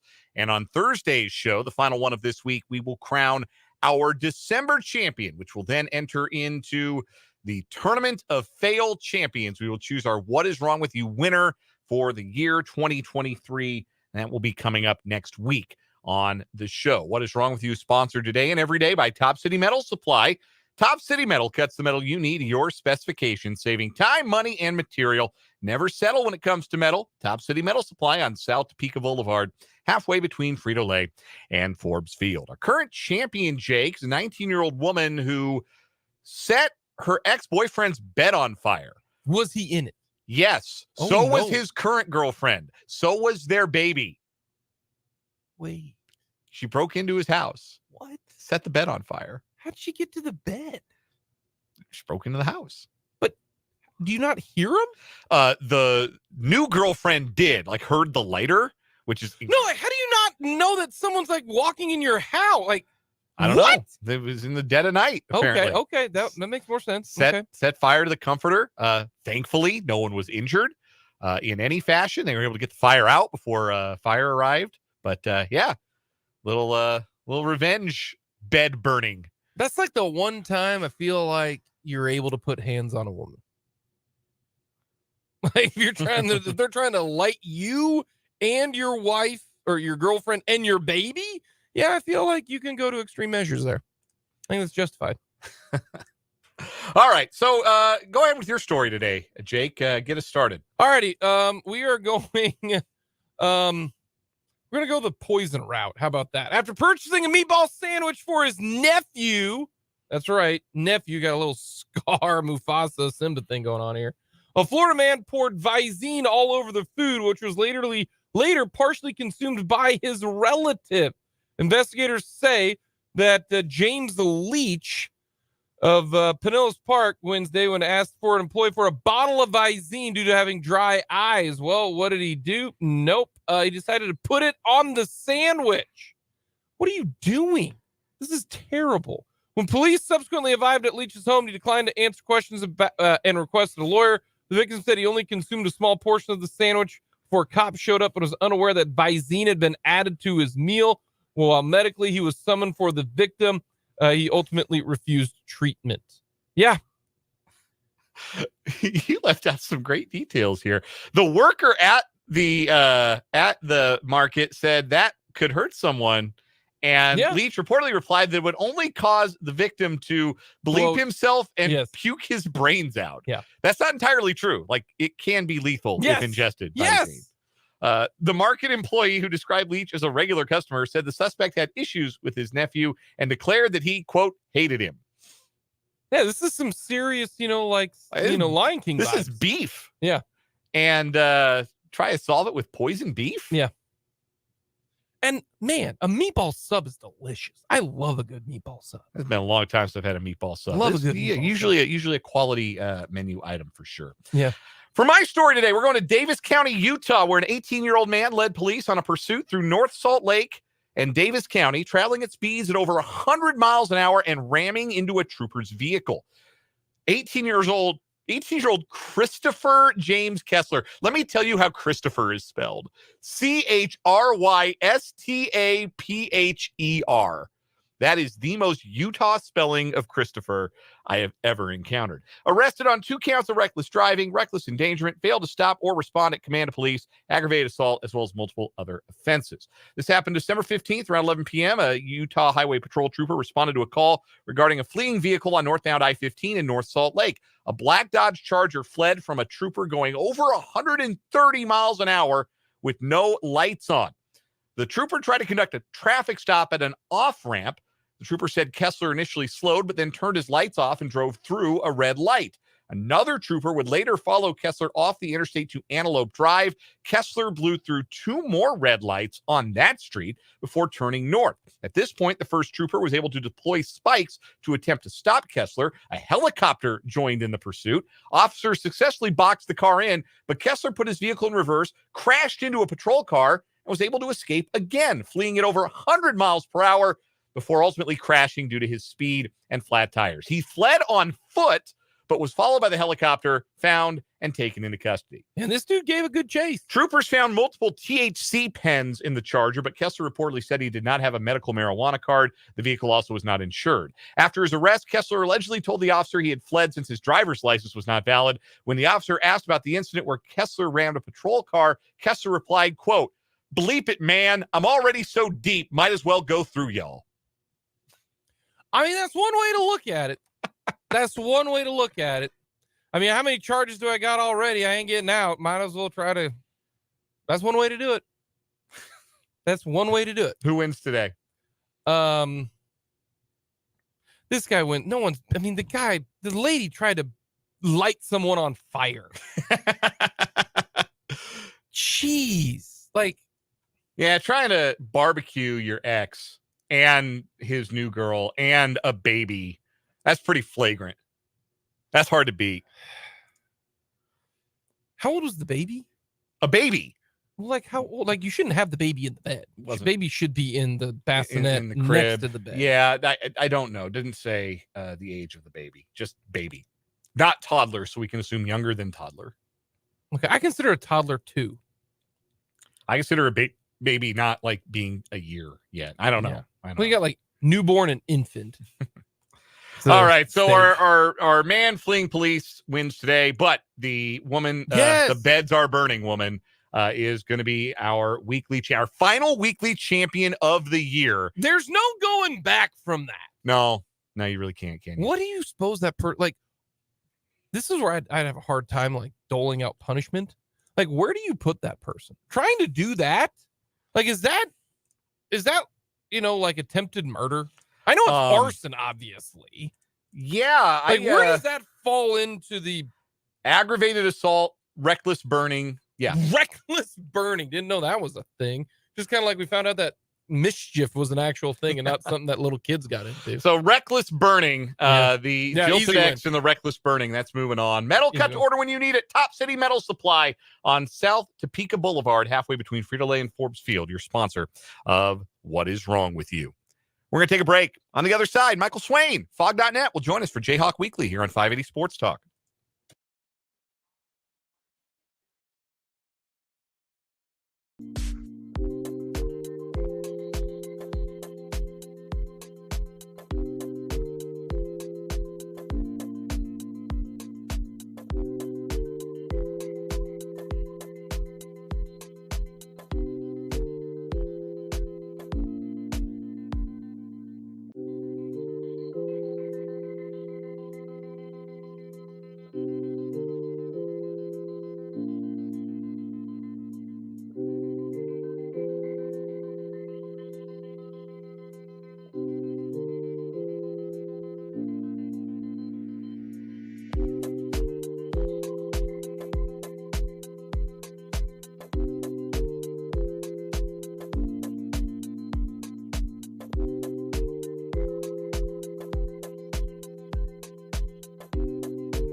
talking all things KU athletics with Michael Swain, who does the terrific job of covering the KU beat for Fog.net, part of the 24/7 Sports Network. You can follow him on Twitter at mswain247, 24/7. That's the numbers 247. If you want to follow Michael on Twitter and the social media accounts, he joins us on the Fleming Place Wine and Spirits hotline. Michael, how are things going right now for you? Doing good. Enjoying what's been a little bit of a slower week, right? With not too much basketball going on, football picking up with bowl practices, and obviously National Signing Day comes on Wednesday. So pretty low key right now, but I know Wednesday is going to be a pretty busy day. Well, let's talk about low key stuff when it comes to the basketball team. They're just getting beat the entire game, and then all of a sudden, with about 7 minutes to go, they decide to turn on the Jets, and then they end up winning by 4 over Indiana in a game that didn't look like it was ever going to click, but they turned it on when they can. Is that just this team right now? They can turn it on when they need to turn it on. Well, I think it's a team that has issues, right? And I think you've seen Missouri certainly kind of put their thumb on that issue and really force KU to think and force KU to work. And I think Indiana did something similar. And look, some of the shots that Indiana was making in the first half, all of a sudden KU kind of buckles down defensively in the second half, and Indiana doesn't get the same sort of looks. It's kind of a similar story as the Missouri game, right, where Missouri's making a lot of three-pointers early, and then they really cooled it down, and obviously KU's able to take control of that game. I think, this KU team is one that, it's got its issues. They can't shoot. Let's put it simply, right? Shooting is a huge issue. They struggle to space the floor, but what they've got is a bunch of guys that have kind of been around the block and don't panic when they're down. And I think you look at the combination of what KU has with Kevin McCullough, and he's taking a very similar leap that we saw Jalen Wilson take last year and Ochai Agbaji the year before, where they've kind of got this presence of, hold on, guys, I got this. I can stop this run that the other team is on, because as great as it is to have Hunter Dickinson, he is reliant on other players, right? Other guys have to get him the ball. Other guys have to be able to space the floor for him to be effective. And so having someone like McCullough, when DeJuan Harris is being aggressive, and even KJ Adams, right? These supplementary ways that you can go about trying to score, right? I think that definitely is helping KU. And I think you've seen these games, right? KU has the pieces and the talent to kind of figure it out. I think it's clear KU's going to win a lot of games this year. But it's just a question of, hey, when another team goes and hits a barrage of threes, can KU keep up? And I think that's just going to be something that's going to loom all season. So if one of the guys, not the starting four or El Marco, if someone improves their play, 2 notches above what they're currently doing, who is that guy that would make this team that much better? Is it Furphy? Is it Timberlake? Is it Brown? Is it, who is the guy that they just need a little bit more out of them, and then KU really, really becomes a very difficult check? Well, I think it's going to come down to Nick Timberlake. And, he's a guy that has not lived up to expectations. And I think it's pretty clear that the jump from playing at Towson to playing at KU, and for a coach like Bill Self that requires so much mentally from you in terms of knowing sets, knowing your role, where to be, because so much of it is a well-oiled machine. Bill Self is so smart and so good at drawing up plays that when one guy is off, it can throw things off, and that's one of the reasons why Timberlake has not played as much, because when he is out there, he isn't making shots. He's clearly just shooting just to shoot and not shooting with a lot of confidence. So I think he's someone that, if he does figure it out, that just automatically raises KU's ceiling, because he's someone that can knock down threes at a great rate. You look at his numbers last year at Towson, and they were the same exact numbers Grady Dick had, and Timberlake had done it for 2 straight years. So he's got this ability, but it's just figuring it out mentally. And he's the guy that, if all of a sudden you can play Timberlake and you can play him on the floor, with McCullough and DeJuan Harris, and all of a sudden, Hunter Dickinson's got more space, because you can have, Timberlake and McCullough in both corners, and all of a sudden those are 2 guys that can knock down corner threes, and you can run pick and rolls with Harris. You can get him to the paint and do post touches, like he unlocks so much. So I think a lot of the ability for KU to reach their ceiling this year is going to rely on Nick Timberlake figuring it out. Because if this team is going to win a national title, right, and that's the goal every year at Kansas, right, it's to win. So what needs to happen? Well, they need to be able to space the floor better for Hunter Dickinson, and that's going to come down to Nick Timberlake doing it. Who are some of the matchup issues? You know, when you look at it, Missouri and Indiana don't really have the same type of team, but yet they still caused KU some issues. What is the type of team, you know, characteristic-wise that will, you know, in the Big 12 give KU some problems?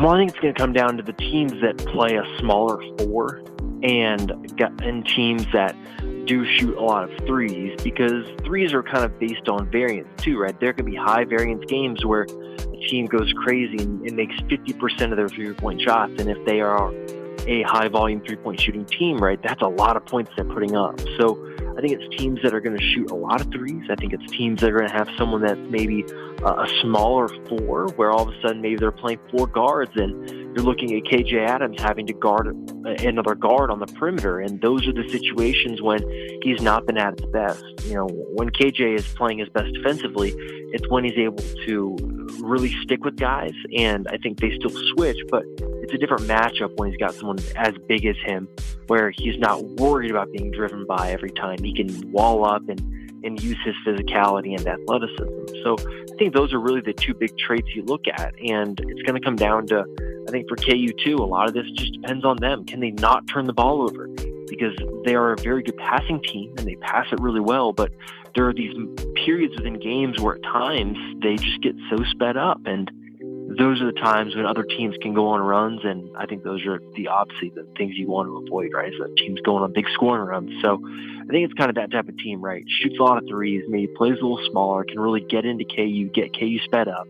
Oh, wait, I'm just describing Marquette, aren't I? You know, it comes down to that, right? Marquette's probably the perfect look-in team to give KU a lot of issues. Joining us on the Fleming Place Wine and Spirits Hotline is Michael Swain of Fog.net, part of the 24/7 Sports Network. He joins us every week at this time on 580 Sports Talk for Jayhawk Weekly. Check out his great work at Fog.net. Follow him on Twitter at mswain247. You mentioned National Signing Day. It's tomorrow. That used to be a day full of drama and intrigue, and now, you know, not so much. In the last few years, things have really dramatically changed around the recruiting landscape. So where National Signing Day maybe isn't such a dramatic day. That being said, what things are the most interesting from a KU perspective that we're going to see and hear tomorrow? I think the lack of drama, exactly is what you put it. I think that's going to be the most interesting part, because you look at what this staff has done, right? This class started being built, you know, last November.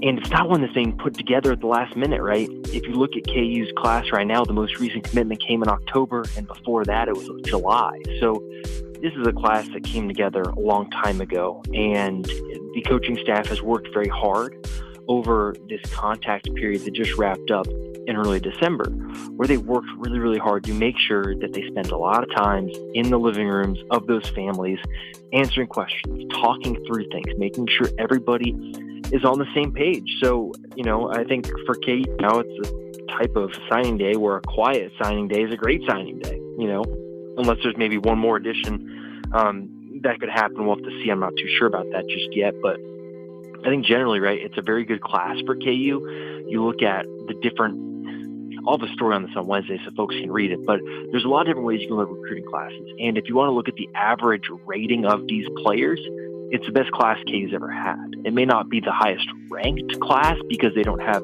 as many commits as other schools and other classes KU's had in the past, but in terms of talent, top to bottom, this is the most talented recruiting class Kansas has ever had. And they've got the highest rated signee tomorrow that they'll ever have in Deshaun Warner, who is rated at 92 on 24/7 Sports and also is ranked inside the top 150 nationally. Like, this is just a class they've done a very good job with, and I think it'll be very interesting to hear what Lance Leipold has to say about it tomorrow, because it's the first time he'll be able to talk about these guys and the work the coaching staff has done. The other big part of recruiting, of course, in the modern era is the transfer portal, and Kansas has managed to be pretty drama-free in the portal as well. Gage Keys left. He's going to have his grad year at Auburn. But other than that, not many defections from the Kansas football roster into the transfer portal. Why do you think that is? Why do you think this roster has stayed together in ways that other rosters in the Big 12 and across the country have maybe struggled? That's a really good question. So I think there are probably a few things. Right now the coaching staff is putting a lot of effort into keeping the current roster around, and you're seeing a lot of NIL emphasis being put on the current guys, and that's where we've gone to the point of college sports, right? NIL is very much your budget, right? What are you going to spend on your roster, and where are you going to put your money? And there are schools like you're seeing Ole Miss, for example. They have a very, very good transfer class because they are deciding they're going to put a lot of NIL emphasis on getting transfers to Ole Miss. Well, KU's doing the opposite, right? They don't do NIL for transfers. If they get on campus and they earn the money, great. That's cool. But they are not paying these guys up front to come to Kansas. And as a result, there's more resources to be put towards the current roster and having guys stick around. And I think there's also a certain level of unfinished business, from what I've heard, at least, from a lot of these players that have remaining eligibility. They want to come back, and they know what is at stake next season. It's a new Big 12, and it's a Big 12 without Texas and Oklahoma, and you're looking across the conference. The teams you think are going to be powerful, right? K-State is undergoing a big roster overhaul. Maybe next year is a little bit more of a down year for K-State. Look at Utah. How's Cameron Rising going to come back from that big knee injury he had? Like, there is a big opening in the Big 12 next year. And if Kansas continues to have this roster continuity, and also maybe has some luck with Austin Booker deciding not to go to the NFL maybe, or Devin Neal deciding not to go to the NFL, even though that's kind of unlikely, either one of those returns would be big too. So I think KU's done a very good job of figuring out what needs to be done to keep these players around. And I think the players also enjoy life at KU and enjoy being around each other. So I think a lot of those things definitely work in favor. And obviously you can't sit here and say KU's not going to lose anyone else to the portal, right? That's pretty naive of me to say, right? There's a very good chance KU will lose more players. But I think at the moment the coaching staff is doing a very, very good job of keeping this roster together. A week from today, at the home of the National League champion Arizona Diamondbacks, Chase Field in Phoenix, Arizona, the Kansas Jayhawks are taking the field for a bowl game. It's amazing how far we've come. The bowl game was headline news last year. Now it's like, oh, yeah, they're in a bowl. Of course they're in a bowl. They won 8 games. You go to a bowl when you win 8 games. That's just what Kansas football does. They go to bowl games. So it'll be Kansas and UNLV, who was a really fun Mountain West team to watch throughout the year. Some real good sicko late night action in the Mountain West watching UNLV this year. That you were all about. Yeah, I watched a lot of UNLV football this past year. I'm not going to lie to you one bit. What is the most intriguing part of this matchup to you? What do you think it will be revealed about Kansas when they take the field against UNLV in this one? Yeah, I don't know if we're going to learn a ton about Kansas. I think it's more about, hey, can the fans get a good product, right? I think that's what bowl season comes down to, right? At least that's what I think about it. And I think this is going to be a great game. Like, UNLV's got a fun offense. We know Kansas has a fun offense, and even though Jalen Daniels is really going to play in the bowl game, like Jason Bean, as we saw this year, leads KU to just about as prolific as an offense as Jalen Daniels did. So I think this is a game. Look, guys, I've not looked at what the over-under is for this game, but just like principal play, I'm rooting for the over in this one because I think it should be a really fun matchup with what UNLV does with their offense, right? They use a lot of 2 running back sets. They've got a really good quarterback, and then obviously you look at what KU is offensively and what we've seen from them this year. So I'm expecting a very, very fun game and one that I think should put a good product on the field. And I think for KU with the game, Jayhawks should win. Now, will that happen, right? You never know in bowl games, but I think it's a very good opportunity for KU to end this season on a very high note. We're talking with Michael Swain of 24/7 of Fog.net. Just a few more questions for you, Michael. You mentioned Booker and Devin Neal. Are you hearing anything about those guys in their NFL futures? Well, Austin Booker should decide, I think, this week on what he's going to do. I think it's going to come down to the NFL or KU. KU, I think, is trying to get him to come back, obviously. We'll have to see. I don't think he's made his final decision yet. I think it's unlikely that Devin Neal returns. I think, look, he's a running back. He has made it no secret that the NFL is his end goal, and as nice as it would be to come back to Kansas and become the all-time leading rusher at your hometown program, I think it seems like he's probably leaning towards going pro. So obviously we'll have to see, right? These things can kind of change, and guys can wake up one morning and decide, you know what, I'm going to do this, and can change things. So, but for right now, that's kind of where my head's at with these things. All right, last thing we got for you. I'm a sucker for time lapse and construction videos, and I think those are kind of cool. And you've got the construction work on the Gateway District, and they're tearing down Memorial Stadium, which is sad because it's one of the oldest stadiums in the entire United States when it comes to football. And I think people forget about that. You know, we like to joke, people forget that KU beat Texas twice in the last couple of years. Well, people forget that Memorial Stadium is that, the longevity that it's got. So what is kind of the situation going forward for Memorial Stadium and the timeline there? Yeah, so obviously they've started. It's fun to kind of check in every couple of days, see where they're at. It sounds like still the plan is right. The hope is that it'll all be done by the start of the 2025 season. The KU coaches are going to move out pretty soon here, right? When they leave for the bowl, that'll be the last time they'll be in the facility. They're going to kind of be spread out. Some of the coaches will be at Rock Chalk Park. Some other parts of the football program will then go to Wagnon, which is where a lot of the other KU athletics offices are. So they're starting to get, it's very much real. You look at the videos and the photos and all of it, like it's real, it's happening. And so now I think what KU fans need to hope for is a very, very light winter, maybe a little bit of a warm winter, not a lot of snow and not a lot of weather coming through, right? I think that's the thing you got to hope for the next 18 months. I think every KU fan should be trying to, get the rain gods to go away so they can be working on that stadium as much as possible. Well, Michael, we appreciate the time. As always, have yourself a fantastic weekend. Happy holidays to you, man. Thanks, guys. Always enjoy it. Talk to you next week. Michael Swain, 24/7 Sports. We'll get a quick final timeout here in the 4 o'clock hour. We've got lots to get to in the 5 o'clock hour. We will get to plenty of headlines, some recruiting news, some injury updates, what's going on in the NFL, and we'll talk a little more about the Chiefs defense, just how good is the Chiefs defense, or is the Chiefs defense maybe a little bit overrated? We will get to all of that coming up in the 4 o'clock or the final hour here on 580 Sports Talk, and then we'll hand it off to Dan Lucero, who will be in Silver Lake for the War on 24 for Tuesday Night Hoops, brought to you by Lewis Toyota right here on 580 WIBW. Lots more coming up in the 5 o'clock hour here on this edition of 580 Sports Talk.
the final hour of 580 Sports Talk coming to you on this Tuesday. Thank you so much for joining us.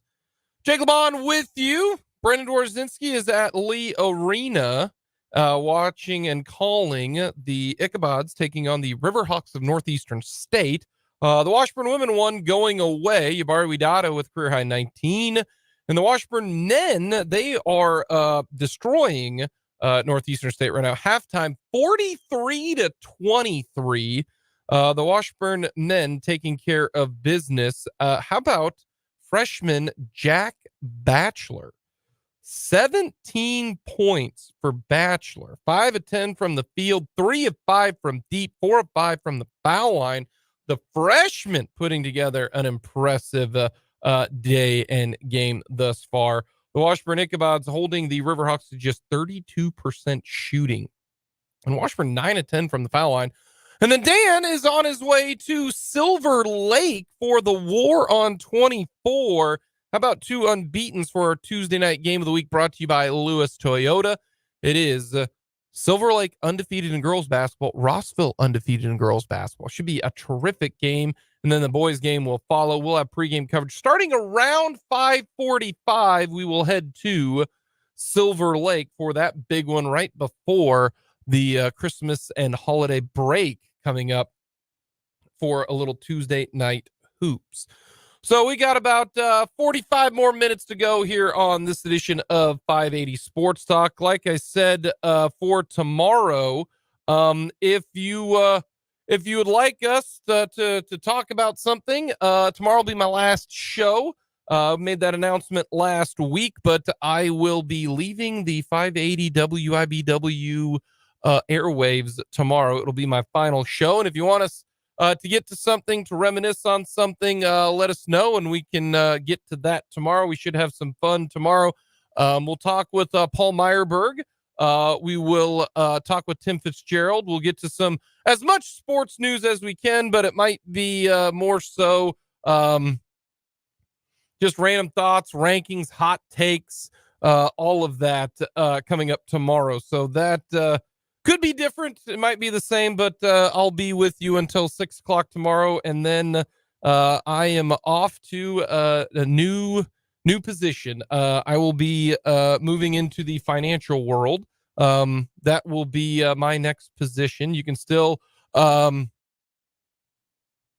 me on Twitter, still see me do all of that. But it'll be bittersweet coming up tomorrow. But if there is something that you want to get to, let us know in the YouTube comments, which is very easy and simple to interact with us. You go to youtube.com, type in 580 Sports Talk, hit us up on the text line. You can call in.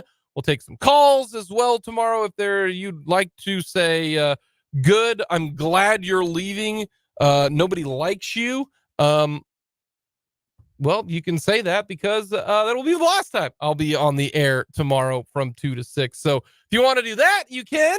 If you want to say thanks, that is perfectly fine as well. I will miss everybody in the 580 listening world, whether you are in a car, whether you are in a tractor, at home, on your cell phone, in a gym, wherever. So let me know your thoughts tomorrow. And if we want to discuss one of the takes that I definitely got wrong, as someone pointed out, Will Howard, yeah, I'll admit that one. Got that one way, way wrong. If you want to get it, if you want to discuss the olden days with Bruce and Mark and Greg Sharp, we can do that as well. There are plenty of on air.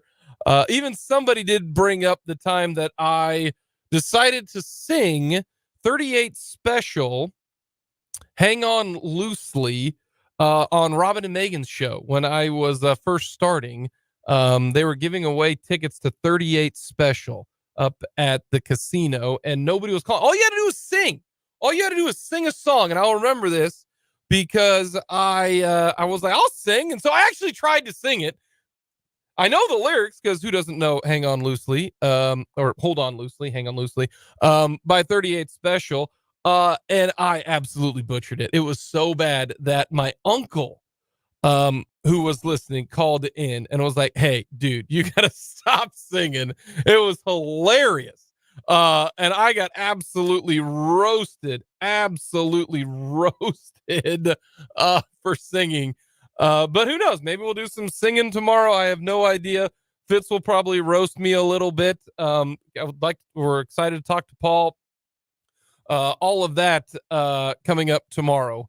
So if you want to, shoot us a text, 785-272-9429 from the text line. Won't be able to listen tomorrow. Thanks. Enjoyed you over the years. I want to thank everybody for listening. You're the reason why I was here. If you thought I sucked so bad, maybe you thought you did and said, eventually this putz and this moron will leave. But instead, nobody did that enough, apparently, and my boss kept me around for 18 years. So I appreciate the listeners out there. We'll have a lot of fun tomorrow. It's an exciting day going to the financial world, but also a little sad because this is the only job that I've ever known. Worked here as an intern back in 2006. And then got full-time in 2007. So we'll have some fun tomorrow. And we'll read every text. If you're happy I'm gone, great. You got what you wanted. If you're sad, let me know, and we'll have some fun reminiscing on the last 18 years coming up tomorrow. But we do got some headlines to get to coming up today. What's happening right now in the sports world, including the Royals, including the Kansas City Chiefs. And that's where I'm going to start with. The AFC and the NFL technically put out their playoff scenarios. How about that? Right now, the Baltimore Ravens have clinched a playoff berth, but they can win the division title with a win and a Cleveland loss or tie, or a tie and a Cleveland loss. So they can win the division. Cleveland can notch a playoff berth if 8 things happen. I'm not going through all of that. That's ridiculous. But yes, 8 things have to happen. One of the scenarios is they win, Cincinnati loses, Denver loses, Buffalo and Miami win or tie, and Indy loses. So that could happen. The Chiefs, very simple. They clinched the West with a win. If they win on Monday, on Christmas Day, which I still hate that. Don't really want to watch football on Christmas Day. But they're playing on Christmas Day. If they win, they clinch the division. 8 straight for the Kansas City Chiefs. I need to text Marco, former 580 staffer, that, hey, you know what? Get your 8 in a row AFC West championship t-shirt. Or the Chiefs can clinch the division if they tie and Denver loses. Okay. Dolphins can clinch the division if they win and Buffalo loses or ties, or if they tie and Buffalo loses. And they clinch a playoff berth if they just win. Pretty simple. So that's the playoff situations for the NFL. Continuing our 580 sports headlines, we'll go stick with the professional ranks, and we will go to the Royals side of things. The Royals are spending money, and this is, at least according to Annie Rogers, covers the Royals for MLB.com, and the reason why is that John Sherman says to spend money. John Sherman said this, quote,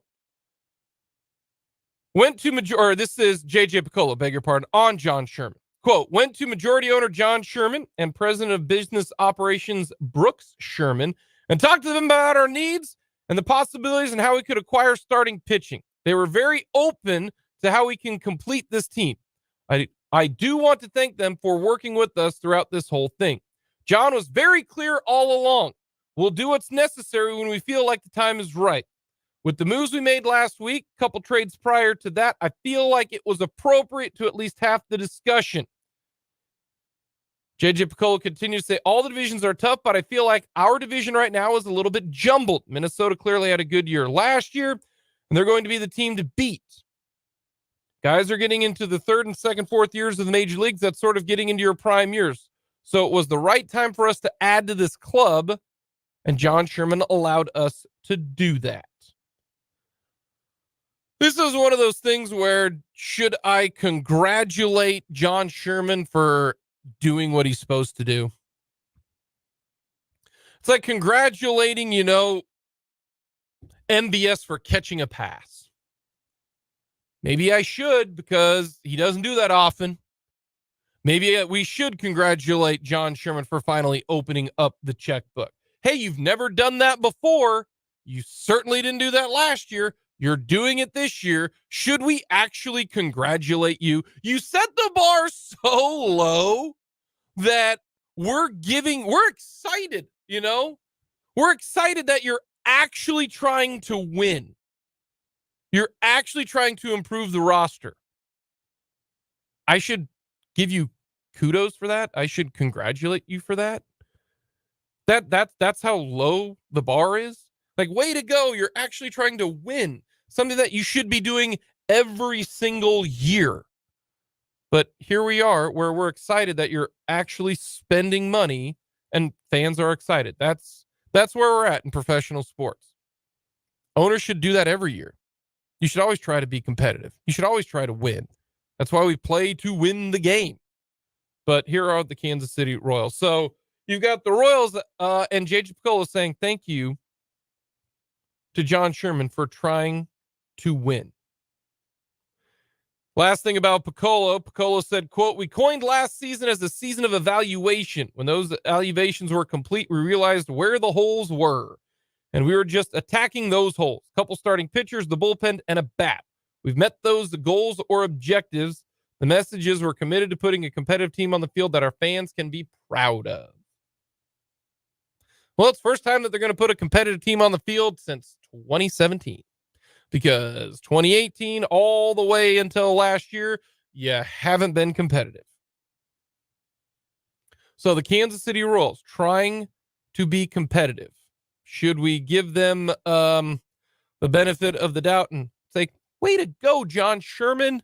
Thanks for spending money, when you should have been doing that all year long, to be honest with you. You really, really should. Let's continue our 580 sports headlines. We will go to the college side of things. We'll talk a little NFL as well. But tomorrow is a big, big day when it comes to recruiting for college football. It's not as important, and it's not as that, first Wednesday of February, where that is National Signing Day. With the early signing period, it's jumbled up a little bit more. It's not quite as climactic, if you will. But right now, here is according to the 24/7 Sports composite team rankings in the Big 12. Here are the rankings. Now, this is the total points rankings, okay? Not per commitment, the total points. So who's got the best and the combined most points. Now, for an example, Kansas right now has just 16 commits, according to 24/7, for a total of 195 points. Cincinnati has 22 commits for a total of 196 points. So, and right behind him, Arizona has 19 commits for a total of 194 points, according to 24/7. Right now, the number one team in the Big 12. They have 1 5-star and 4 4-stars. That's Texas Tech. Number 2, UCF, 9 4-stars. Then TCU, Cincinnati, Kansas comes in at number 5. Number 5. Arizona 6, Arizona State 7, West Virginia 8, Iowa State 9, Oklahoma State 10, BYU 11, and Kansas State comes in at number 10. Or beg your pardon, number 12. They've got 14 commitments, which is the fourth fewest. Colorado has just 9 commits. They got 1 5-star and 4 4-stars. But the bottom two, in terms of number of commitments, Colorado with 9 and Houston with 11. The difference there, though, is Colorado is hitting the transfer portal like crazy. They have the number 2 ranked transfer portal class, according to 24/7. And they've got 15 transfer portal guys. A couple from Alabama, from Kentucky, all over the place. A couple 4-stars, couple 3-stars, but yeah, 15 transfers for Colorado. So their high school numbers are not obviously reflected as 9 commitments. Right now, KU has got 16 commitments, and their transfer portal, they've got just 2. Of course, we've talked about Deshaun Hanukkah, the former Hayden product, transfer from Iowa State. He is going to go to the Jayhawks. And then today, Devin Dye, a safety out of Utah State, is going to KU. So just 2 transfer portals. But KU didn't have any transfer guys. They kept everybody. What about K-State Wildcats tomorrow? They've got right now 14 commits. Right now, no 5-star, no 4-star, but a bunch of Kansas kids. Gus Hawkins out of Mill Valley. You've got Caden Massey out of Linden, the big old offensive lineman. John Price out of Blue Valley. Who else we got? Of course, Topeka Seaman product, Callan Barta. So you've got a lot of Kansas kids. And then they've got right now 4 transfer commitments, 3 of them at the D1 side. Easton Kitty, transfer from North Texas. Travis Bates just committed to K-State today out of Austin P, an edge rusher, big edge rusher. And then Jordan Riley, transfer. But just a few minutes ago, K-State got a commitment from JUCO transfer.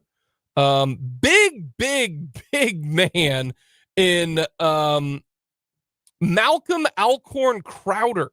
He is now committed. He's a Butler County kid, just committed to K-State less than an hour ago. Big defensive lineman. We'll talk more about K-State recruiting. Talked with, of course, Michael Swain just a few minutes ago on all things KU recruiting. But K-State got a big recruit today, and actually Ryan Wallace of Go Powercat, we'll talk with Fitz tomorrow.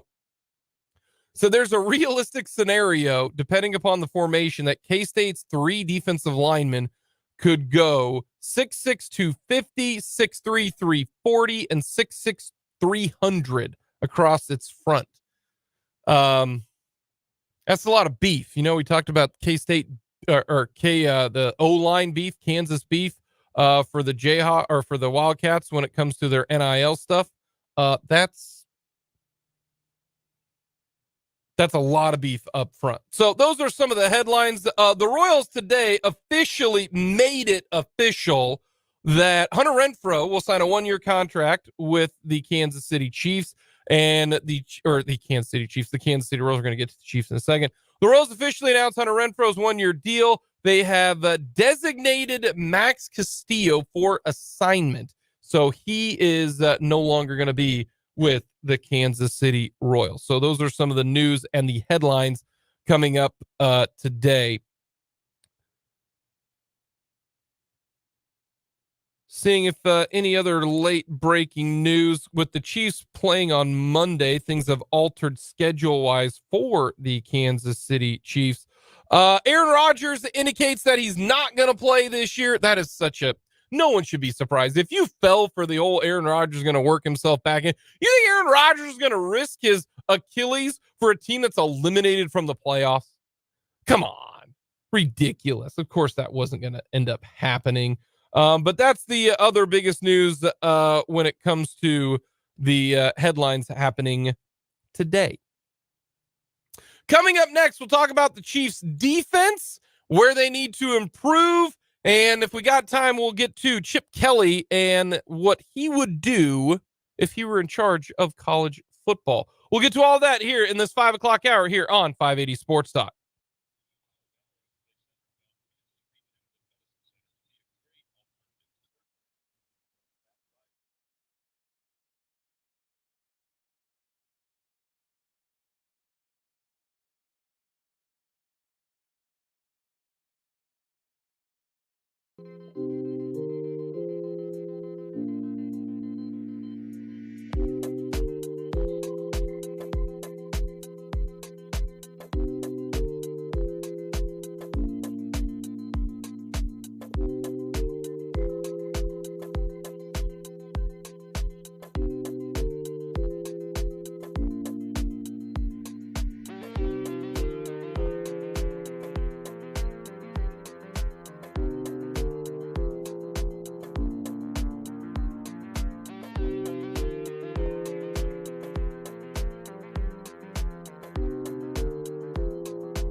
We've got some high school hoops coming up. Our Tuesday night high school game of the week will be from Silver Lake. Silver Lake and Rossville will be in action. So stay tuned for Dan Lucero and the coach, Larry Latimer, will have the call from Silver Lake today. So we will get to that coming up here on 580 Sports Talk. Want to get to some of the Chiefs' defensive discussion when it comes to the game against the Raiders. I think the Chiefs' offense is going to do fine. I'm really interested in how Wanya Morris is going to do against Max Crosby.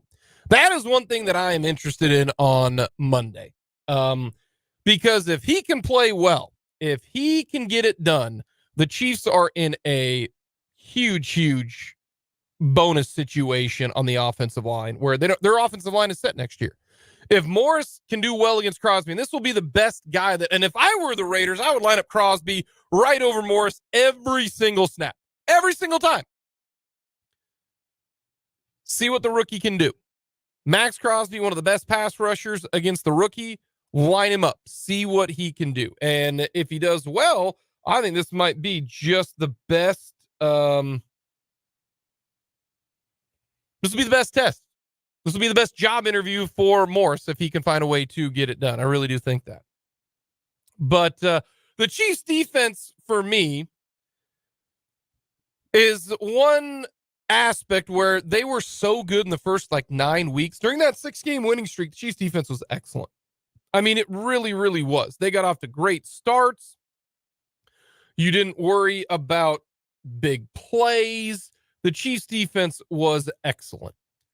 I mean, look at the points that they allowed in the 6-game winning streak since the loss to the Lions.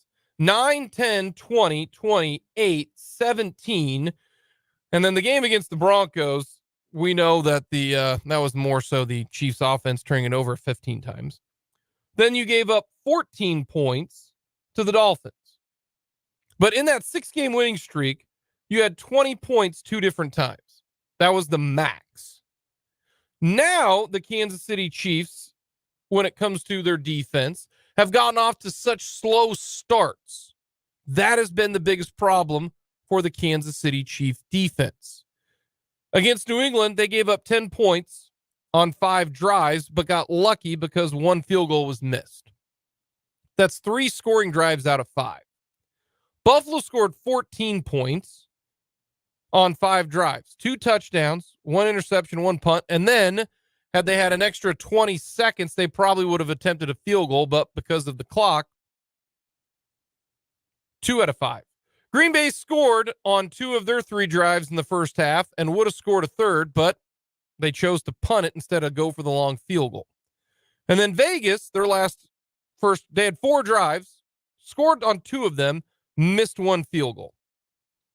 That's what they've done in the last 4 games in the first half. Given up double digits in every single game in the first half.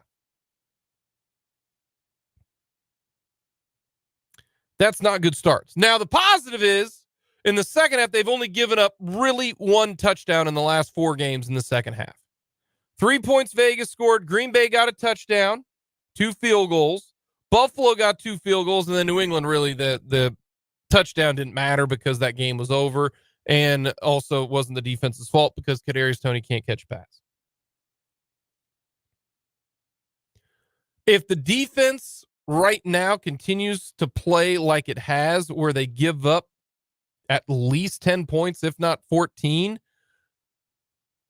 not every time you're going to be able to stop them in the second half. It's kind of like what we said previously about the Chiefs offense. Oh, they'll just turn it on. I don't know if you can just turn it on. The defense does have to improve in the start of the game.